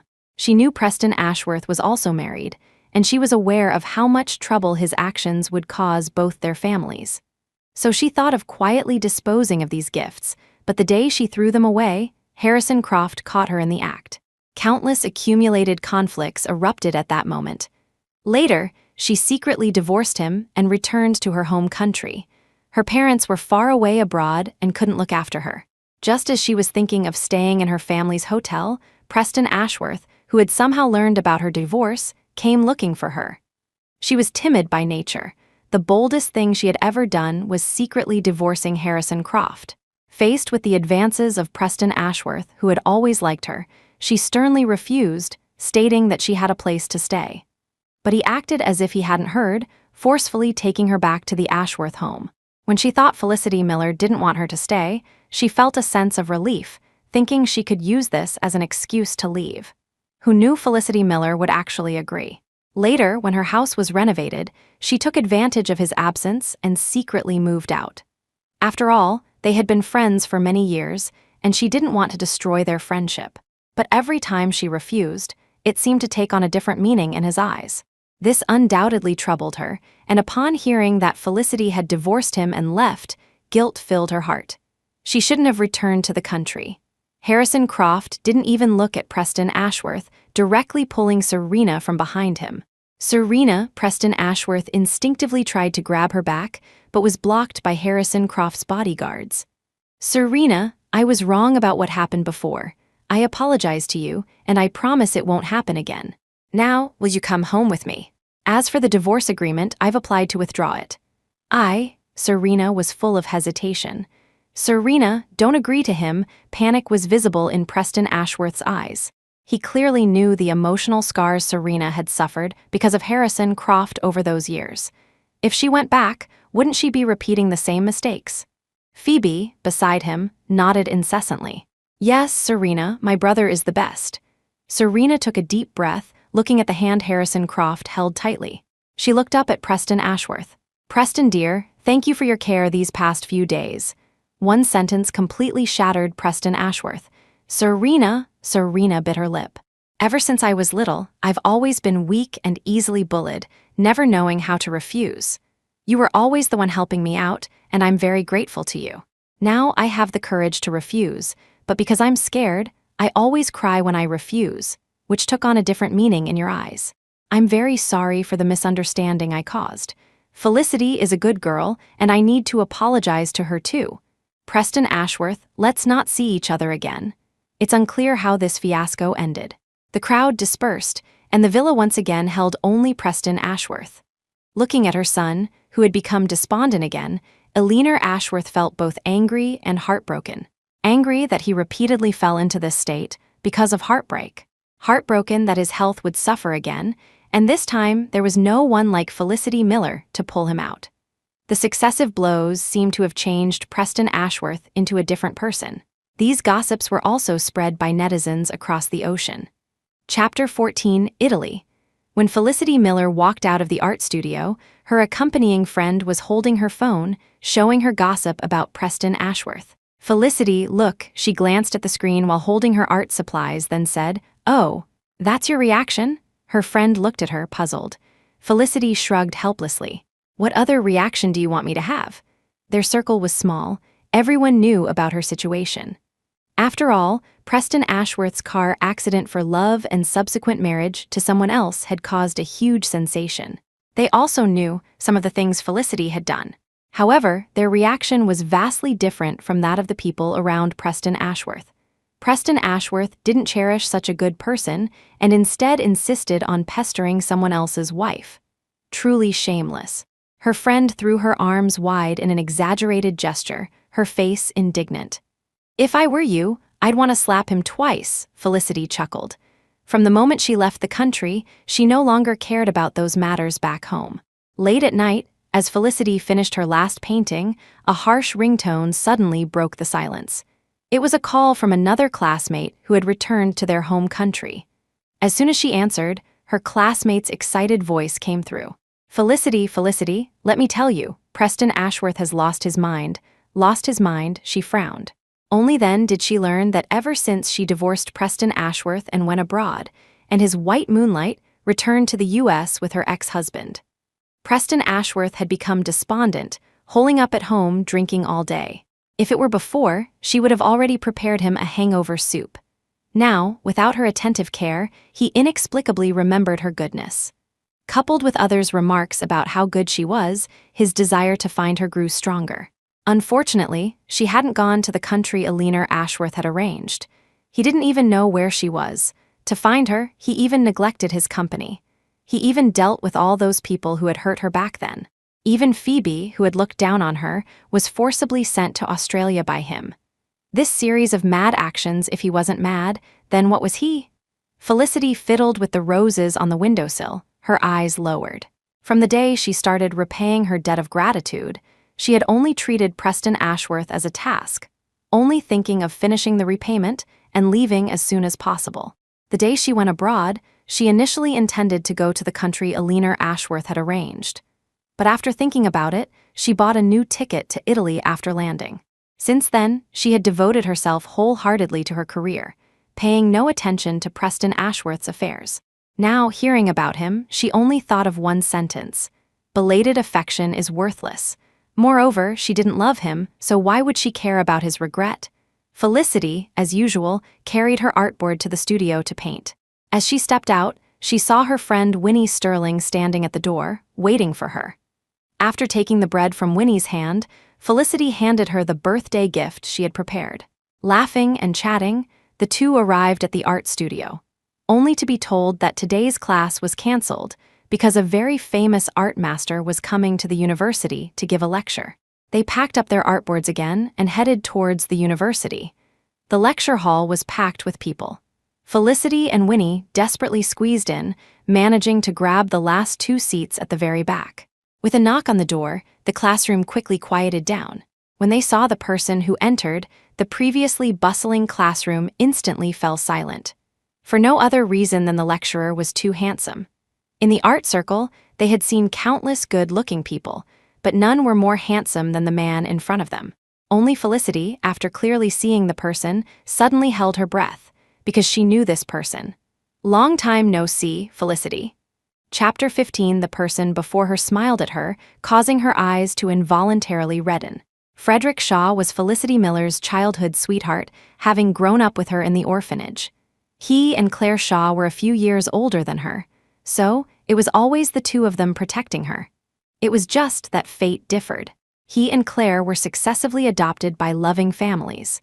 Only she remained in the Welfare Institute, eventually being sponsored by the Ashworth family. Looking at the frail girl before him, Frederick Shaw's eyes were full of pity. Under his and Claire's care back then, Felicity Miller had also been a happy little girl. But fate played its tricks, and he and Claire were adopted one after another. At that time, everyone was young and had no contact information, so the three of them lost touch. He had been searching for the other two all these years, and finally only found Claire. It wasn't until later that he saw news of Preston Ashworth's marriage on the Ashworth family's official website. Only then did he know that Felicity Miller had married Preston Ashworth. He also knew about the things Preston Ashworth had done and felt even more pity for her. A once lively and cheerful person had been tormented by this marriage, leaving her covered in scars. After learning that she had come to Italy for further studies, he and Claire discussed it and moved to Rome. They chatted for a while, and only then did Felicity learn that he and Claire were married and, to see her sooner, had also moved to Rome. This time, she could no longer hold back her tears and threw herself into his arms, wanting to vent all the grievances of these years. After meeting Claire at dinner that evening, the tears she had just held back flowed again. The three of them chatted for a long time again. Claire placed her favorite dishes in front of her and asked with concern, "Felicity, what are your plans for the future?" Felicity finished the last piece of steak on her plate and shook her head. "Nothing for now. The main thing is to graduate first, then either have my own art exhibition or find a job I like. As for returning to my home country," a flicker of confusion crossed her eyes. "Return home." She definitely had to go back to see Mama Price. After all, the day she said goodbye to Mama Price had secretly slipped a sum of money into her bag. But returning home also meant encountering Preston Ashworth. Thinking of the crazy things he had done, her brow furrowed slightly. The couple exchanged a look and quickly changed the subject. "Let's eat first. We can think about future matters later.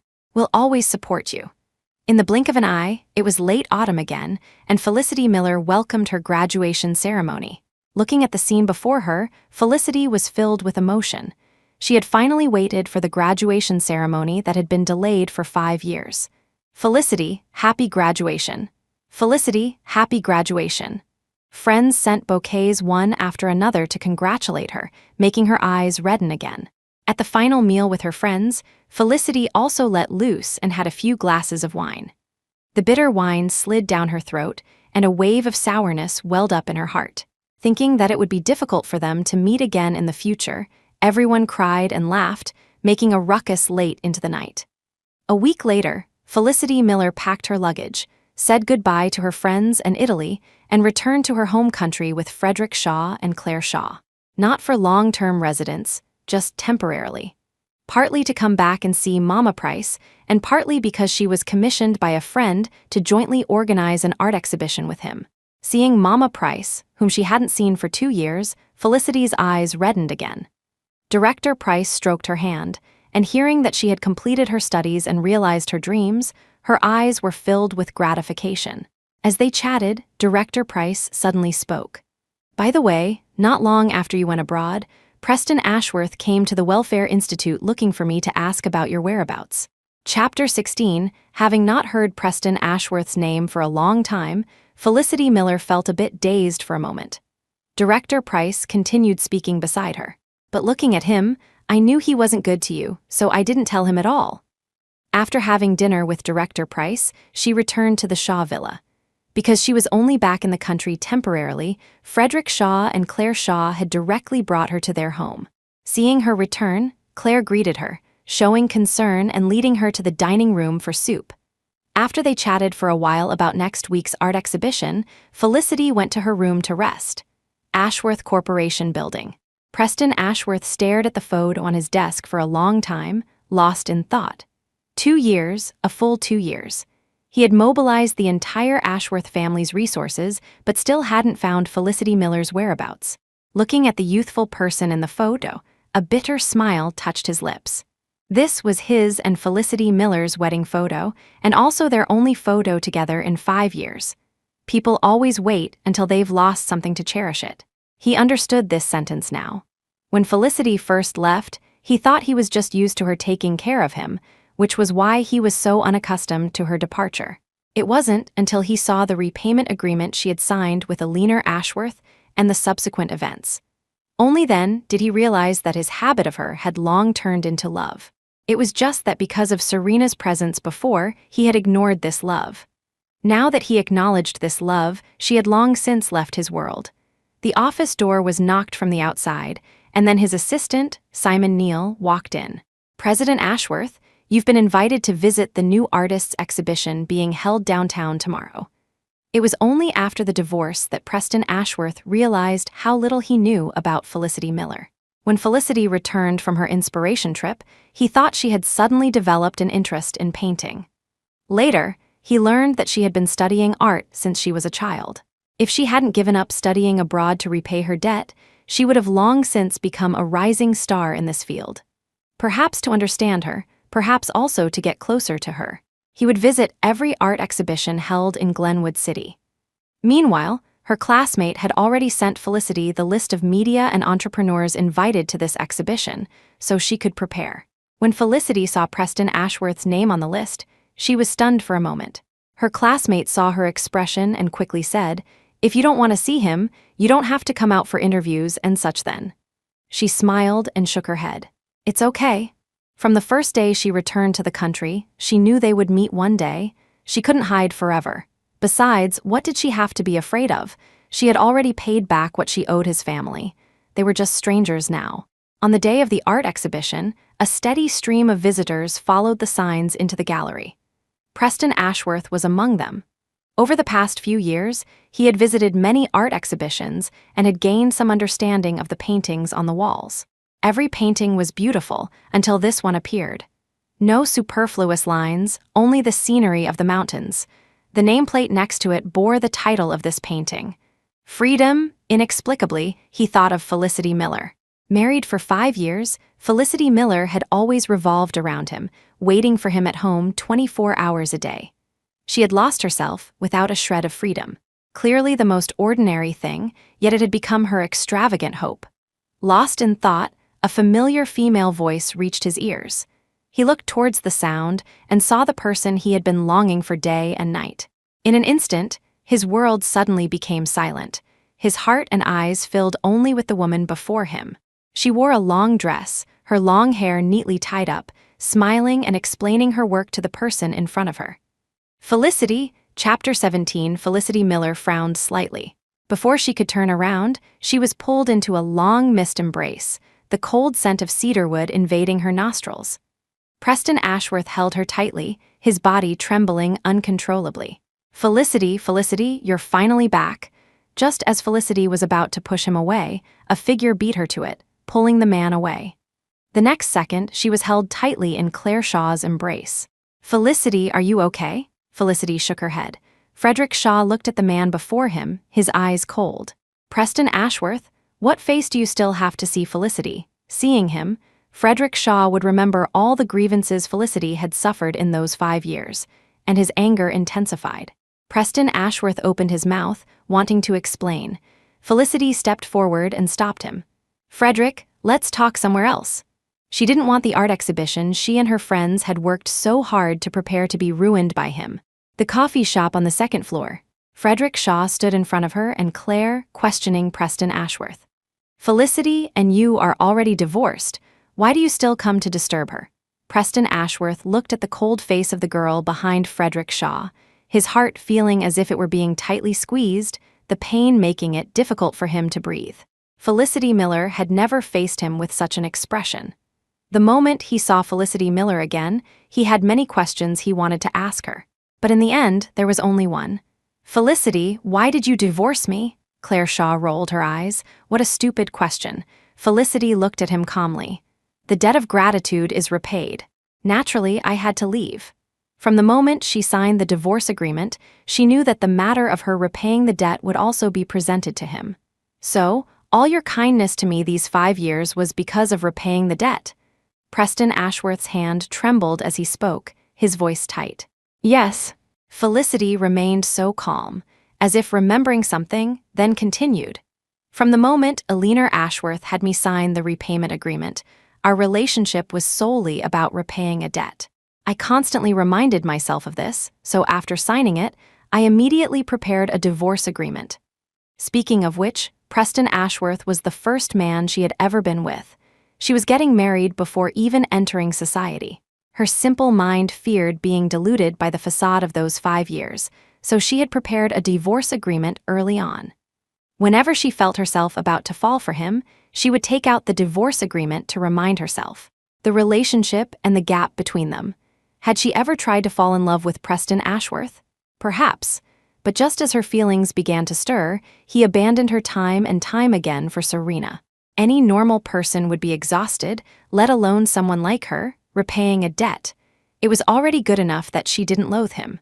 5 years is a long time, long enough for her to think this was how life would be. Yet it was also short, like an instant, and she completely broke free from him and went abroad. Emotionless yet realistic words followed one after another, and Preston Ashworth's face grew paler and paler. "Preston Ashworth, I have never, not in the past, not now, nor in the future, loved you, nor will I ever love you. Between us, there was only the repayment of a debt." Felicity didn't care about his reaction at all. She just wanted to quickly deal with this matter and then go down to handle things at the art exhibition. Preston Ashworth wanted to step forward and stop him, but Frederick Shaw kept blocking his way. He could only watch helplessly as Felicity's figure disappeared behind the door. This small incident did not affect the art exhibition, which was ultimately held successfully.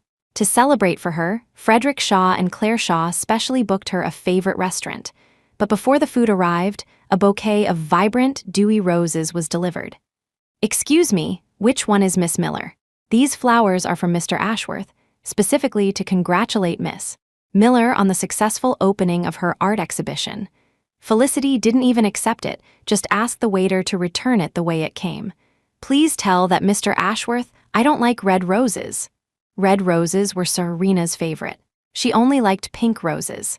Chapter 18, the initially warm atmosphere instantly stiffened. The waiter, holding the roses, was caught in a dilemma, unsure whether to advance or retreat. Seeing Felicity remain silent for a long time, the waiter finally left quietly. But this didn't affect Preston Ashworth. He continued to send a bouquet of pink roses to her art studio every day. Every bouquet was thrown into the trash before it even made it inside. At another art exhibition, Preston Ashworth specifically intercepted her, wanting to ask Felicity why she wouldn't accept his flowers. Felicity looked at him for a long time, then suddenly gave a sarcastic smile. They had been husband and wife for 5 years after all, yet he knew nothing about her. "Because I don't like you, so I also don't like anything you send." "Preston Ashworth, why can't we part on good terms? We're divorced. Shouldn't you be the happiest one?" He took a deep breath, his eyes like shattered starlight, his voice trembling slightly. He subconsciously reached out to grab her hand. "No, Felicity, I wasn't happy about divorcing you. I've gotten used to you in my life. No, it wasn't until you left that I realized the person I truly like is you. Serena, my feelings for Serena were just out of youthful unwillingness. Now she's gone too. Why can't we go back to how things were before?" Before. A dazed look flashed in Felicity's eyes. Every day of the past was torture for her. She didn't want to go back to how things were before at all.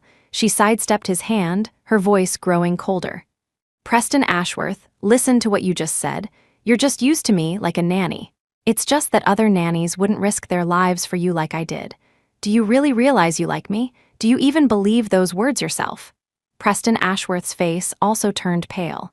Since she entered the Ashworth family at 18, she had never seen him so crestfallen. Preston Ashworth had always been proud and arrogant, looking down on others.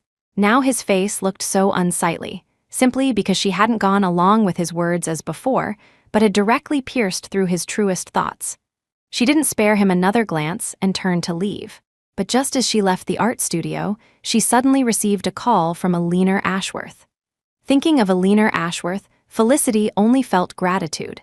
After all, it was Alina Ashworth who gave her a chance to repay her debt of gratitude. At that time, Felicity had just started university, and after paying tuition, she had very little money left. Felicity didn't want to owe the Ashworth family. Being able to repay the money the Ashworth family invested in her with 5 years of service was undoubtedly the best way. Both emotionally and rationally, she had to visit Alina Ashworth. Frederick Shaw looked at her with concern. "You and the Ashworth family have already settled your accounts. There's no need to go to the Ashworth house again. What if the Ashworth family makes things difficult for you again?" After Frederick Shaw was adopted, his adoptive parents also showed him many things about wealthy families and taught him many principles. There were other ways to repay kindness than helping Preston Ashworth recover from heartbreak. Yet Alina Ashworth insisted on a girl giving up her future and her studies to languish in a marriage for 5 years. It was truly disgusting. Indeed, Frederick Shaw was right. Alina Ashworth exchanged some pleasantries with Felicity, then shifted the topic to Preston Ashworth, her words subtly urging her to give Preston Ashworth another chance. Frederick Shaw was actually right. Preston Ashworth's heartbreak was caused by himself and Serena, yet she, an innocent party, was forced to pull him out of it. Her studies were gone, her future was gone, her freedom was gone. And it was beautifully termed as repaying a debt, making her suffer for 5 years and still expect her to be grateful to the Ashworth family. Where in the world was there such a good deal? Actually, she hadn't been willing at first either. If she could have smoothly finished university and gone abroad for further studies, just a year or two later than repaying the debt, she could have paid back the Ashworth family's sponsorship with interest. It was just that Alina Ashworth doted on her son too much, couldn't bear to see Preston suffer even a little more, so she eagerly pulled her down. Her son's life couldn't be ruined by such a small matter, but whether her life was ruined, no one cared. Chapter 19, Alina Ashworth looked at the girl before her, who had blossomed into even greater elegance. Besides satisfaction, her heart was filled with regret, satisfied that such a person would make a fine daughter-in-law for the Ashworth family. Regretful that Preston Ashworth had only been infatuated with Serena back then, thus missing out on such a good daughter-in-law. However, now that Preston had also broken off with Serena, it wouldn't be bad if Felicity Miller could come back and be their daughter-in-law again. After hearing Eleanor Ashworth's words, Felicity said nothing, merely placing a pre-prepared bank card in front of Eleanor Ashworth. The money in here is twice the amount the Ashworth family sponsored me with. If it weren't for that repayment, I might have been only 2 years late in paying back the Ashworth family's support, principal and interest included. The Ashworth family had always been charitable, and she wasn't the only one they sponsored. The money was just regularly transferred to their bank cards. Over the years, the Ashworth family hadn't sought out those they sponsored to ask for repayment. Perhaps she had been too naive and had just actively offered herself up. Now she understood, but she didn't have the energy to dwell on it too much. After speaking, she didn't look at Eleanor Ashworth's reaction and walked out with the bank card. Eleanor Ashworth was first stunned, then an inexplicable anger rose in her heart. But then, thinking of the Shaw and Croft families behind Felicity, she could only swallow this anger. Just as Felicity left the Ashworth residence, she ran into Preston Ashworth, who was just returning. "Felicity, why are you here?" There was a hint of surprise and delight in the man's voice. Felicity sneered. "Madam Ashworth wants me to be like I was 7 years ago, give up my future and career, and continue to waste my youth by your side." Preston Ashworth's face instantly turned pale. He suddenly remembered the agreement he had seen 2 years ago.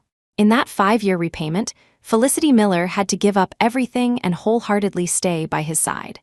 A normal person would go mad after a year or two, let alone her, who had to endure it for 5 whole years. Coupled with his attitude towards her during those 5 years, one could imagine how difficult her days must have been. Pain spread throughout his body. He clenched his fists and murmured, "I'm sorry." Felicity had long lost patience to listen to him. Without even looking at him, she brushed past him. Perhaps it was because of her words, but Preston Ashworth didn't come looking for her for the next few days. Felicity was happy to have the peace and quiet. Until this day, the Shaw family hosted a banquet. As Frederick Shaw's sister, Felicity Miller was also invited. Throughout the banquet, she was closely guarded by Claire Shaw, who feared she might have an accident. "Felicity Miller, what are you doing here?" a harsh voice came from behind. Felicity turned around and saw Phoebe Ashworth rushing straight towards her. After all, she was Eleanor Ashworth's daughter. Eleanor couldn't bear to see her suffer in Australia, so she begged Arthur Ashworth to bring her back. Looking at Felicity Miller before her, Phoebe's heart was filled with resentment. It was all Felicity Miller's fault. Felicity Miller got divorced, and that was fine, but she also caused her brother to send her to Australia. It took 2 whole years before Arthur Ashworth brought her back. Behind Felicity was a champagne tower. She subconsciously tried to dodge but missed a step. "Felicity!" Claire Shaw quickly grabbed her and pulled her behind herself. Phoebe couldn't stop in time and crashed straight into the champagne tower. With a loud crash, the guests all looked over and saw Phoebe Ashworth sprawled amidst the champagne tower. Glass shattered everywhere, and she was covered in bloody scratches.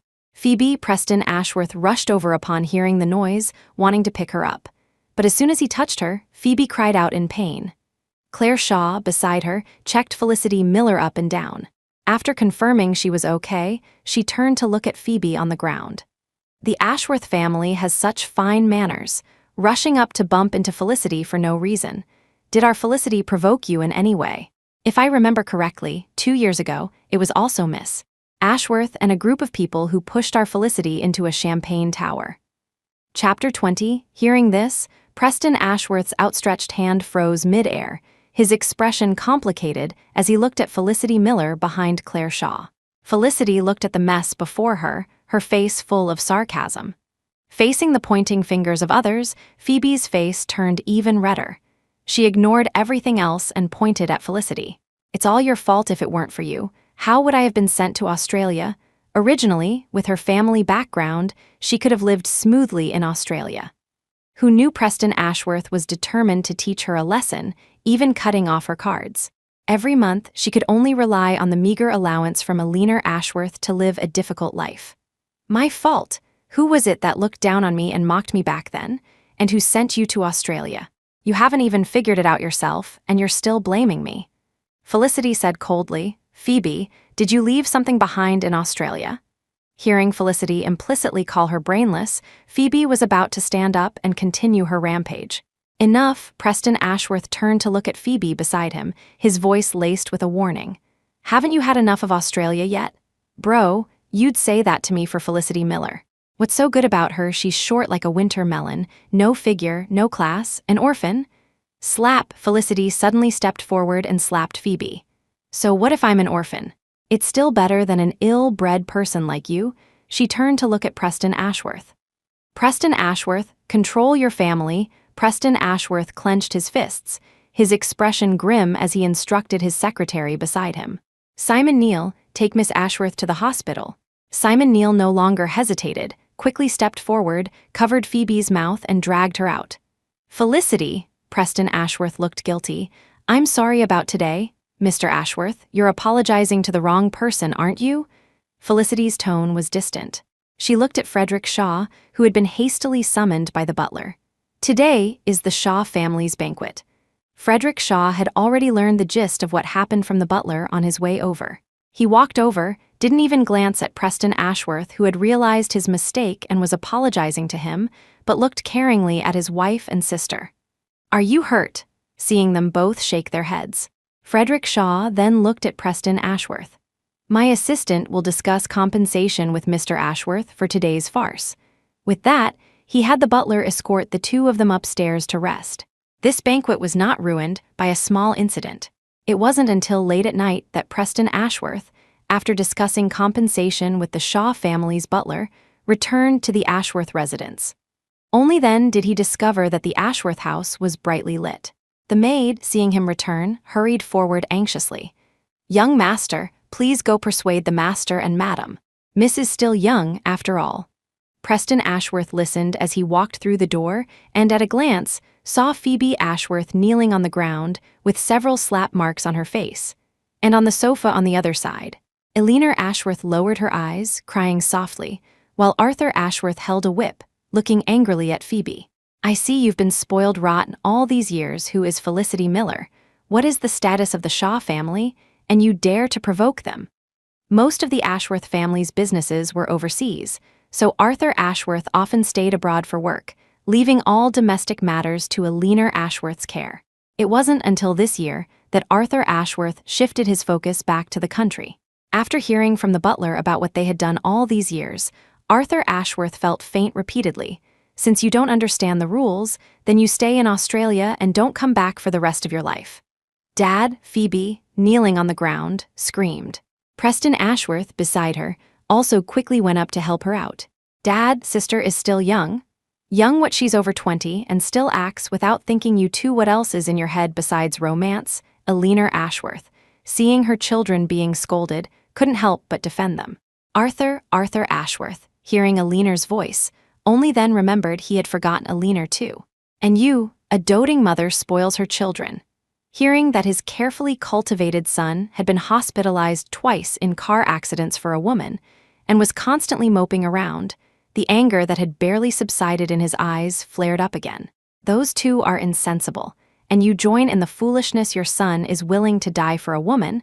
Just let him die. The Ashworth family isn't without other children. You had to destroy a girl's 5 years of youth and future. Your daughter too, at this age, what hasn't she learned?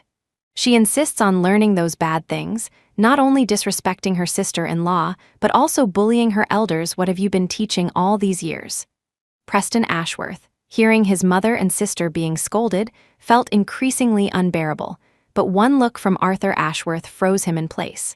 You and your sister, get to the study. I'll deal with you later. Chapter 21, the empty living room was left with only Arthur Ashworth and Alina Ashworth. Arthur Ashworth looked at this second wife, his eyes full of disappointment. Before going abroad, he knew he would be very busy, so he left his long-time assistant and butler behind to help her manage domestic affairs. But before he had even been abroad for a month, both the assistant and the butler came to him. Upon asking, he learned that Alina Ashworth, in her new position, had made sweeping changes, firing both of them immediately and replacing them with her own people. Later, while abroad, he heard about Preston Ashworth's 2 car accidents for his white moonlight and his abandonment of his wife. Only then did he realize that Alina Ashworth had inadvertently ruined Preston. Their Ashworth family members had always been ruthless and decisive, never hindered by emotions, always prioritizing family interests. Even the greatest emotional wounds could be overcome quickly on their own, not requiring 5 years of help from a woman. And Phoebe Ashworth had also been domineering and unruly these years, bullying classmates at school, while Alina Ashworth only gave a sum of money to dismiss those who were bullied, never saying a harsh word to Phoebe. This also led to Felicity Miller being bullied by the siblings after marrying into the family, and Alina Ashworth, the head of the household, didn't manage it at all. "From now on, I will stay in the country. Your health is not good, so go to the mountain villa to recuperate." One sentence sealed Alina Ashworth's fate for the rest of her life. She looked at the man before her, tears streaming down her face. "Do you hate me that much?" Arthur Ashworth looked at his wife. "If I truly hated you, the divorce papers would have been in front of you the day I returned to the country." With that, he no longer looked at Alina Ashworth's reaction and walked straight to the study. In the study, Preston Ashworth and Phoebe Ashworth looked at their father, silent. In the siblings' memory, their father had always been abroad and rarely returned. They were closer to Alina Ashworth. The atmosphere in the study was oppressive. The hour hand of the wall clock ticked round and round before Arthur Ashworth finally spoke with a grim face.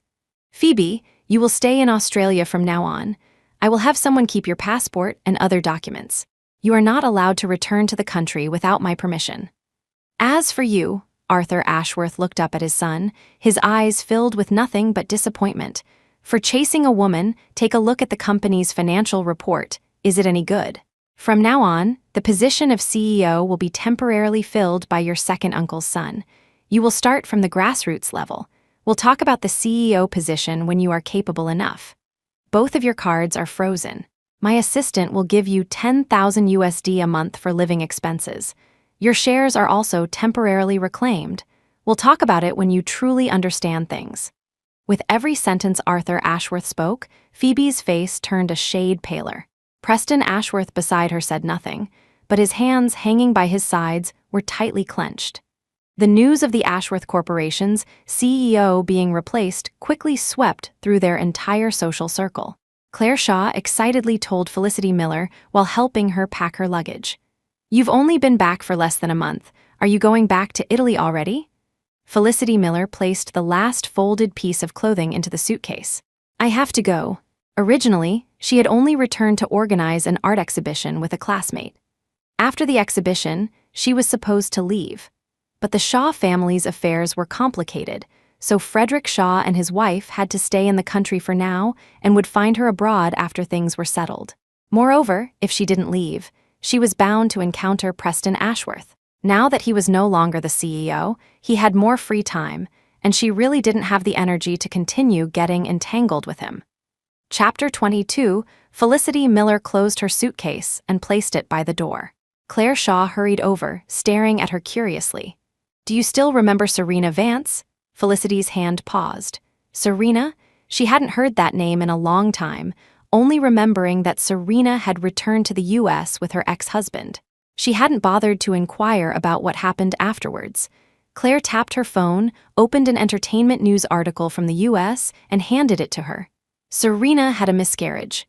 Felicity's eyes widened. After reading the news, she learned that after Serena returned to the U.S. with her ex-husband, Harrison Croft, her life hadn't been very good. Although Harrison protected Serena, his family was very dissatisfied with her actions. Under their constant criticism, Serena, distraught, fell down the stairs. And just then, news of Harrison Croft's affair with another woman was exposed. Under various factors, the two had another argument. They didn't know what happened afterwards. Claire put away her phone. Because the Shaw family also had dealings with the Croft family, Serena, after learning Felicity was her sister-in-law figure Frederick's sister, asked Claire to apologize to Felicity on her behalf. Felicity listened to her words in silence. Logically, she and Serena should have had no interaction. When she married Preston Ashworth, Serena had already married and gone abroad. If it weren't for Preston Ashworth constantly wavering between her and Serena, they wouldn't have reached this point. In the end, it was Preston Ashworth who was to blame. Learning that Felicity Miller was returning to Italy and would not be coming back, her friends in the country threw her a farewell party. In the private room, wine bottles were emptied one after another. They still felt it wasn't enough and moved on to a club. Because she was worried about Claire, she didn't go to the next venue. After waving goodbye to her friends, she stood by the roadside, about to hail a cab home, when a car horn sounded beside her. "Felicity, get in." Recognizing the person in the car as Preston Ashworth, she subconsciously frowned and took a few steps back. But the other person seemed determined not to leave unless she got in. Several cars were also parked behind his, honking. Finally, Felicity got into the back seat. Preston Ashworth smiled without saying anything, started the car, and drove off. Until the car engine stopped outside the Shaw residence, neither of them had said a word. Just as she was about to thank him and get out, Preston Ashworth in the front suddenly called out to her. "Felicity." Felicity's hand on the car door handle froze. She looked at the man before her, puzzled. "Felicity, if it weren't for that repayment, if it weren't for Serena, would we still be together?" His words carried a hint of hope.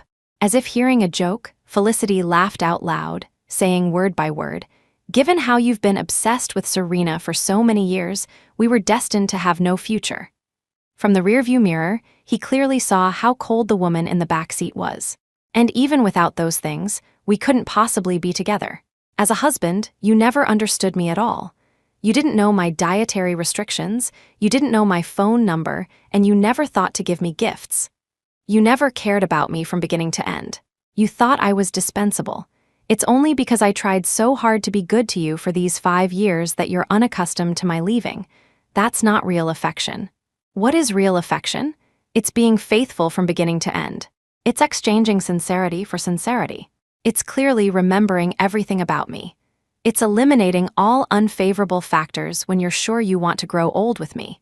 It's firmly standing by my side, believing in me, protecting me, listening to my explanations. When we have misunderstandings, it's not being unable to communicate.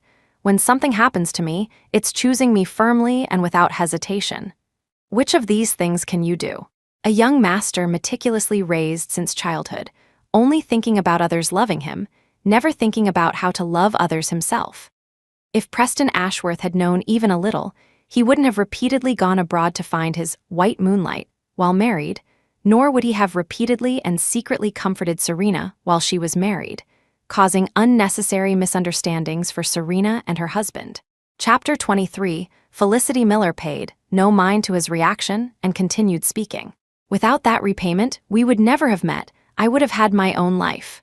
Preston Ashworth stared at her blankly, bitterness filling his throat. He opened his mouth, wanting to say something, but ultimately said nothing. He just silently watched her open the door and get out of the car. Just as Felicity was about to enter the villa, a pair of high beams suddenly shone on her face. She instinctively raised her hand to shield her eyes. Then she heard a sharp screech of brakes and Preston Ashworth's panicked voice. "Felicity," the culprit of this car accident was Phoebe Ashworth, now completely consumed by unwillingness. Thinking that Felicity Miller was the cause of all this, she disregarded everything, broke free from the bodyguard's restraint, and drove her car straight at her.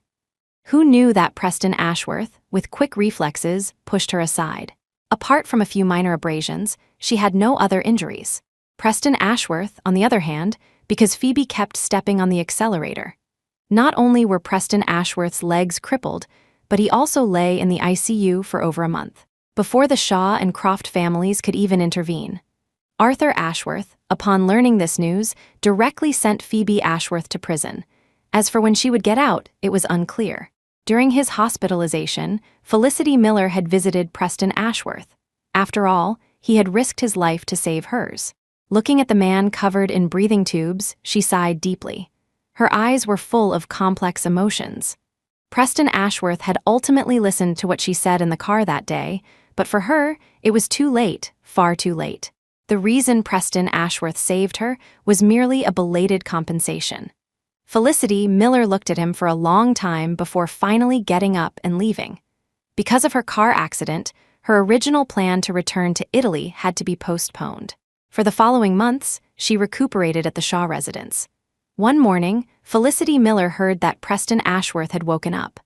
Upon learning that the person who hit him was Phoebe Ashworth and that his own legs were crippled, he showed no reaction, instead remaining exceptionally quiet. Until this day, Felicity Miller was packing her luggage again. She found a ring in a drawer. This was the ring she had found when she jumped into the sea back then. Later, Preston Ashworth used this ring to propose to her.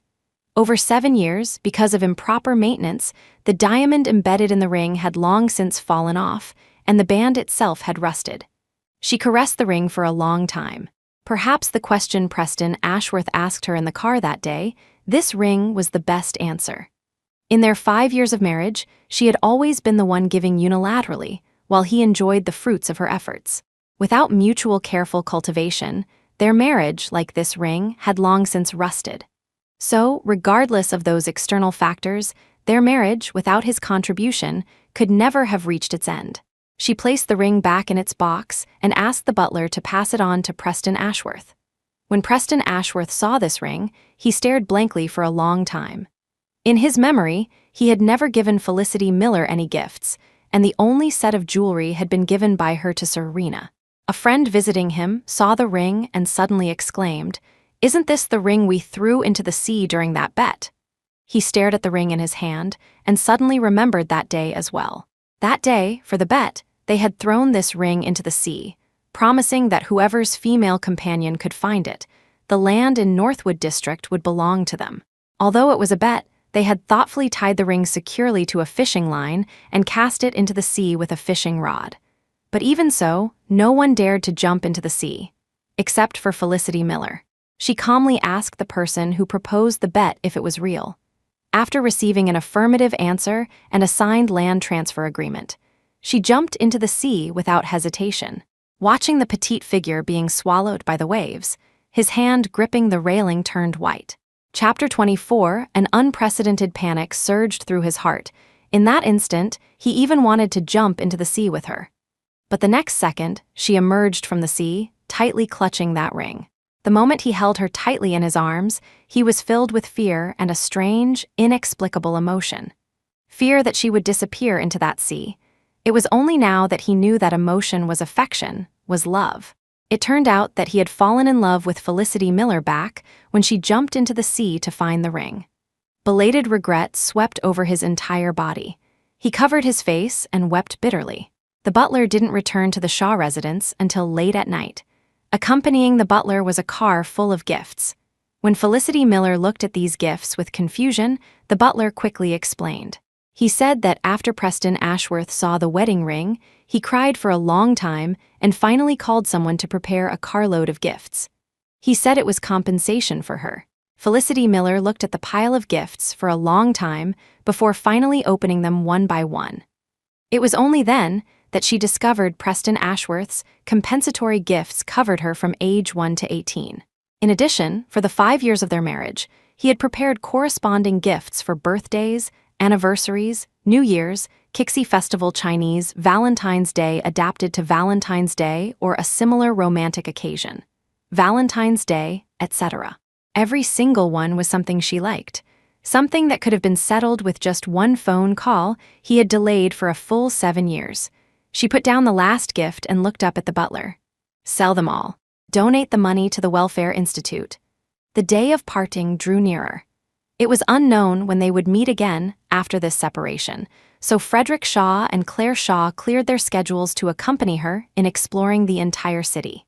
From the sunset by the sea to the highest point of the Ferris wheel, from street side, candied fruits to the dessert after a meal at a high-end restaurant. This was the happiest period Felicity Miller had experienced in over 20 years. Claire, while putting food into her bowl, advised, "Eat more. It will be very difficult to find this taste once you go abroad." Although they had arranged for a chef and a housekeeper to go with Felicity, it was impossible to replicate the exact same taste in a foreign land. Felicity nodded obediently, eating mouthful after mouthful of the food Claire served her. On the day of their farewell at the airport, Felicity Miller saw Preston Ashworth, whom she hadn't seen in a long time. Unsure of his purpose for being there, Frederick Shaw and Claire Shaw protectively shielded her behind them. Looking at the man in the wheelchair, a flicker of pity crossed her face. But he acted as if he hadn't seen it and smiled. "Felicity, goodbye." Returning to Italy, Felicity Miller did not go back to her old apartment, but moved into the villa Frederick Shaw and his wife had prepared for her. The 2 servants she brought along quickly began cleaning the house, and the chef also started cooking for her. For the next week, besides having meals with friends she hadn't seen in a long time, she was busy searching for a venue to hold an art exhibition. Although busy, she was happy. Until one evening, she received a phone call. It wasn't from Frederick Shaw, nor from Claire Shaw, but from Mama Price. Mama Price said Alina Ashworth had passed away. Director Price wasn't clear about the complicated ins and outs between her and the Ashworth family, merely feeling that since Alina Ashworth had sponsored her, she should, if possible, return to pay her last respects. In the end, she made a trip back to her home country. Seeing the Ashworth residence draped in white mourning cloths, her heart grew heavy. After all, Alina had sponsored her. It didn't hurt to come and see. Entering the mourning hall, Felicity Miller also saw many others who had been sponsored by the Ashworth family. They nodded to each other, but had no further interaction. On the phone, Director Price had also briefly told her the cause of Alina Ashworth's death. Her health was already poor, and after being sent by Arthur Ashworth to the mountain villa for recuperation, her body grew weaker. The matters of Phoebe Ashworth being in prison and Preston Ashworth being disabled were well hidden. Until one day, Alina Ashworth on a whim wanted to chat with Phoebe. After all, in Alina's memory, Phoebe had only been sent to Australia. But when she dialed the number, there was no answer for a long time. In a panic, she asked the housekeeper. Only then did the housekeeper hesitantly reveal the truth. How could someone in prison answer her call? Overcome with anger and grief, Alina Ashworth suffered a heart attack and stopped breathing on the spot.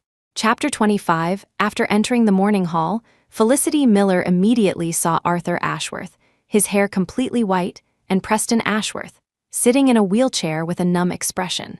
She held a chrysanthemum, stood before Alina Ashworth's portrait, bowed 3 times, placed the chrysanthemum in front of the portrait, and stared at Alina Ashworth's image for a long time, lost in thought. Her feelings about Alina Ashworth were complex. If she said she was grateful, Alina Ashworth had ruined 5 years of her youth. If she said she hated her, Alina Ashworth had also sponsored her, allowing her to continue her studies. But the dead cannot be brought back to life. Everything from the past dissipated with Alina Ashworth's death. Felicity Miller took one last look at Alina Ashworth's portrait before walking up to Arthur Ashworth and bowing slightly. "Mr. Ashworth, my condolences." Arthur Ashworth nodded but said nothing. She then walked up to Preston Ashworth, looked at him for a long time, and then said softly, "My condolences." Preston Ashworth gave a bitter smile and also said nothing. Because a direct relative had passed away, Phoebe Ashworth, who was in prison, was also brought out by prison guards. After her time in prison, Phoebe's face no longer held any arrogance. Her entire being was numb. Even when she saw Felicity, there was no ripple of emotion. It wasn't until she saw Alina Ashworth's portrait that Phoebe suddenly knelt on the ground and wailed. "Mother!" The guests who came to offer condolences couldn't help but turn their heads away.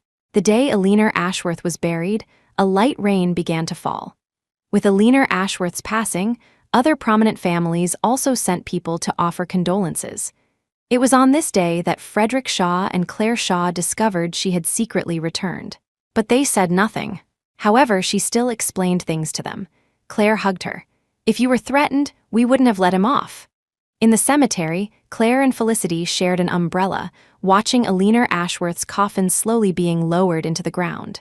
Beside them, Phoebe Ashworth was crying so hard she was about to faint, with 2 prison guards firmly holding her back. After the burial, the condoling guests left one by one. She and Claire walked at the very end, discussing their future plans. "Felicity," Preston Ashworth suddenly called out to her from behind. Felicity turned around and saw him standing in the rain, looking at her. "Can you walk with me for a bit?" Claire looked at her worriedly. If she so much as frowned, Claire would immediately decline on her behalf. Felicity tightened her grip on the umbrella, then finally relaxed it. The rain fell harder. She held the umbrella, walking beside Preston Ashworth. The Ashworth family's butler, who had hurried over, also held an umbrella for Preston, pushing his wheelchair towards the cemetery exit. "Felicity, I have no home anymore." The butler stopped pushing the wheelchair. Felicity also stopped and looked at him. His mother had passed away, his sister was in prison, he himself was disabled, and his father, busy training a new heir, hadn't been home in a long time, even being the first to leave this funeral. She opened her mouth, wanting to say something, but found she had nothing to say. What could she say? Wasn't this how they had interacted all these years? Perhaps also thinking of this, Preston Ashworth suddenly let out a bitter laugh. If only we could start over, how wonderful that would be. Then he could love her and protect her with all his heart. They wouldn't have reached this point. He wouldn't end up alone for the rest of his life. Unfortunately, there was no medicine for regret in the world. Preston Ashworth. The sound of the rain drowned out the external noises. For the first time, he heard Felicity Miller's words so clearly. Life doesn't give us a chance to regret and start over. We can only move forward. Whether it was him or herself, they could only keep moving forward. There would be no chance for them to start over. This was the 3rd year since their divorce, and for the first time, they could speak so calmly. "Let's part on good terms." When they first reunited, she had said this to him. At that time, his mind was filled with how to win her back. He hadn't understood the farewell in her words at all. The rain suddenly stopped. She also closed her umbrella and walked towards the main gate. "From now on, let's not meet again." Her figure gradually disappeared from his sight. "All right, goodbye, Felicity Miller."